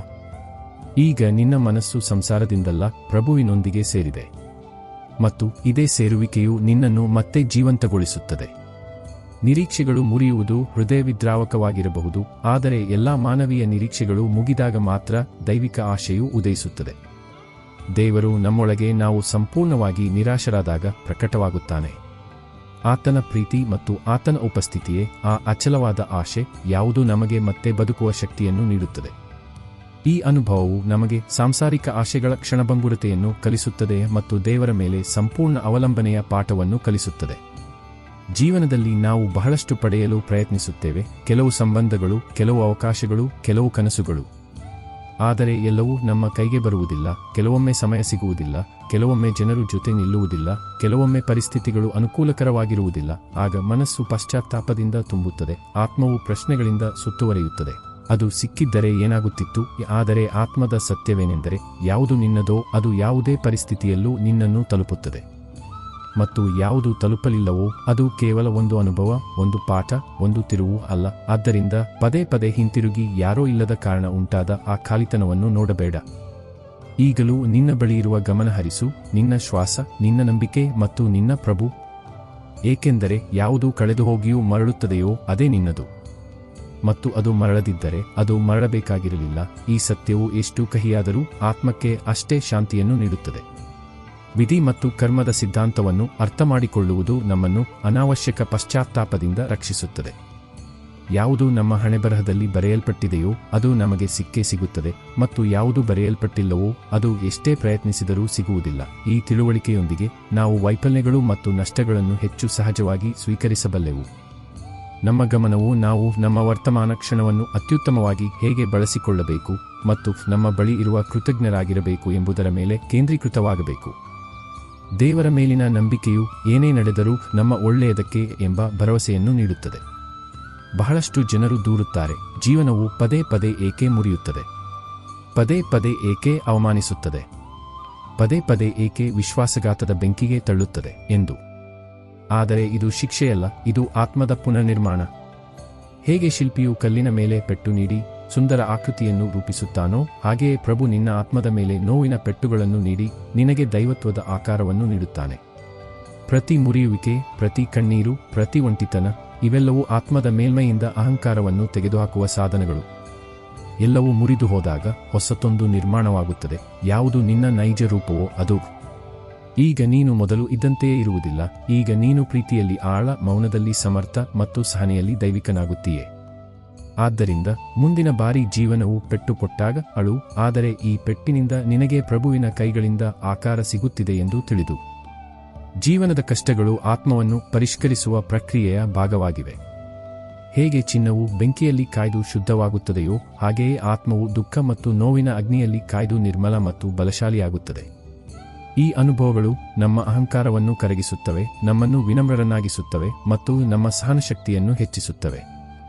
ದೇವರು ನಮ್ಮನ್ನು ಮುರಿಯುವುದಿಲ್ಲ, ಬದಲಿಗೆ ರೂಪಿಸುತ್ತಾನೆ, ತನ್ನ ದೈವಿಕ ಸ್ವರೂಪಕ್ಕೆ ಅನುಗುಣವಾಗಿ. ಈ ಪರೀಕ್ಷೆಗಳನ್ನು ಶಿಕ್ಷೆಯೆಂದು ತಿಳಿಯದೆ ಕೃಪೆಯೆಂದು ತಿಳಿಯಬೇಕು. ಸಂಬಂಧಗಳ ಅತಿ ದೊಡ್ಡ ನೋವು ಏನೆಂದರೆ ನಾವು ಅವರಿಂದ ನಿರೀಕ್ಷಿಸುತ್ತೇವೆ ಪ್ರೀತಿಯನ್ನು, ತಿಳುವಳಿಕೆಯನ್ನು, ಸಮಯವನ್ನು. ಮತ್ತು ಈ ನಿರೀಕ್ಷೆಗಳು ಪೂರ್ಣಗೊಳ್ಳದಿದ್ದಾಗ ಹೃದಯ ಮುರಿಯುತ್ತದೆ, ಮನಸ್ಸು ದಣಿಯುತ್ತದೆ ಮತ್ತು ಆತ್ಮವು ಗಾಯಗೊಳ್ಳುತ್ತದೆ. ಆದರೆ ಒಂದು ದಿನ ನೀನು ನಿರೀಕ್ಷೆಯಿಲ್ಲದೆ ಸಂಬಂಧಗಳನ್ನು ನೋಡಬಲ್ಲಾಗ, ಆಗ ಅದೇ ಸಂಬಂಧಗಳು ಹೊಸ ರೂಪದಲ್ಲಿ ನಿನ್ನ ಜೀವನದಲ್ಲಿ ಅರಳುತ್ತವೆ. ಈಗ ನೀನು ಯಾರಿಗೂ ಏನನ್ನೂ ಕೇಳುವುದಿಲ್ಲ, ಈಗ ನೀನು ಕೇವಲ ಕೊಡಲು ತಿಳಿದಿದ್ದೀಯೆ. ಮತ್ತು ಈ ಕೊಡುಗೆಯು ಒಳಗಿನಿಂದ ಬರುತ್ತದೆ, ಏಕೆಂದರೆ ಈಗ ಅದರಲ್ಲಿ ದೇವರು ಇಳಿದಿದ್ದಾನೆ. ಈಗ ನಿನ್ನ ಸಂಬಂಧಗಳು ನಿನ್ನದಲ್ಲ, ಪ್ರಭುವಿನದಾಗುತ್ತವೆ. ನಿನ್ನ ಪ್ರೀತಿಯು ಈಗ ಷರತ್ತುಗಳ ಮೇಲೆ ನಿಂತಿಲ್ಲ, ಅದು ದೈವತ್ವದಿಂದ ಪ್ರೇರಿತವಾಗಿದೆ. ಈಗ ಯಾರೂ ನಿನ್ನನ್ನು ಮುರಿಯಲಾರರು, ನಿನ್ನನ್ನು ಬದಲಿಸಲಾರರು. ಈಗ ನೀನು ಪ್ರತಿ ಸಂಬಂಧದಲ್ಲೂ ದೇವರ ಉಪಸ್ಥಿತಿಯನ್ನು ಅನುಭವಿಸಲು ಪ್ರಾರಂಭಿಸುತ್ತೀಯೆ. ಮತ್ತು ಆಗ ಪ್ರತಿ ಸಂಬಂಧವೂ ಪೂಜೆಯಾಗುತ್ತದೆ, ಪ್ರತಿ ಮೌನವೂ ಪ್ರಾರ್ಥನೆಯಾಗುತ್ತದೆ. ನಿರೀಕ್ಷೆಗಳೇ ದುಃಖಗಳ ಮೂಲ ಕಾರಣ, ವಿಶೇಷವಾಗಿ ಸಂಬಂಧಗಳಲ್ಲಿ. ನಾವು ಇತರರಿಂದ ನಮ್ಮ ಸಂತೋಷ ಮತ್ತು ಪೂರ್ಣತೆಯನ್ನು ನಿರೀಕ್ಷಿಸಿದಾಗ ನಿರಾಶೆಯು ಅನಿವಾರ್ಯ, ಆದರೆ ನಾವು ಯಾವುದೇ ಷರತ್ತು ಅಥವಾ ನಿರೀಕ್ಷೆಯಿಲ್ಲದೆ ಕೊಡಲು ಕಲಿತಾಗ ನಾವು ಸಂಬಂಧಗಳಲ್ಲಿ ಸ್ವಾತಂತ್ರ್ಯ ಮತ್ತು ಆನಂದವನ್ನು ಅನುಭವಿಸುತ್ತೇವೆ. ಈ ನಿಸ್ವಾರ್ಥ ಪ್ರೇಮವು ದೇವರಿಂದ ಪ್ರೇರಿತವಾಗಿರುತ್ತದೆ. ನಾವು ಪ್ರತಿ ವ್ಯಕ್ತಿಯಲ್ಲೂ ದೇವರ ಅಂಶವನ್ನು ನೋಡಿ ಪ್ರೀತಿ ಮತ್ತು ಸೇವಾಭಾವದಿಂದ ವ್ಯವಹರಿಸಿದಾಗ ನಮ್ಮ ಸಂಬಂಧಗಳು ಮಧುರ ಮತ್ತು ಸ್ಥಾಯಿಯಾಗುತ್ತವೆ.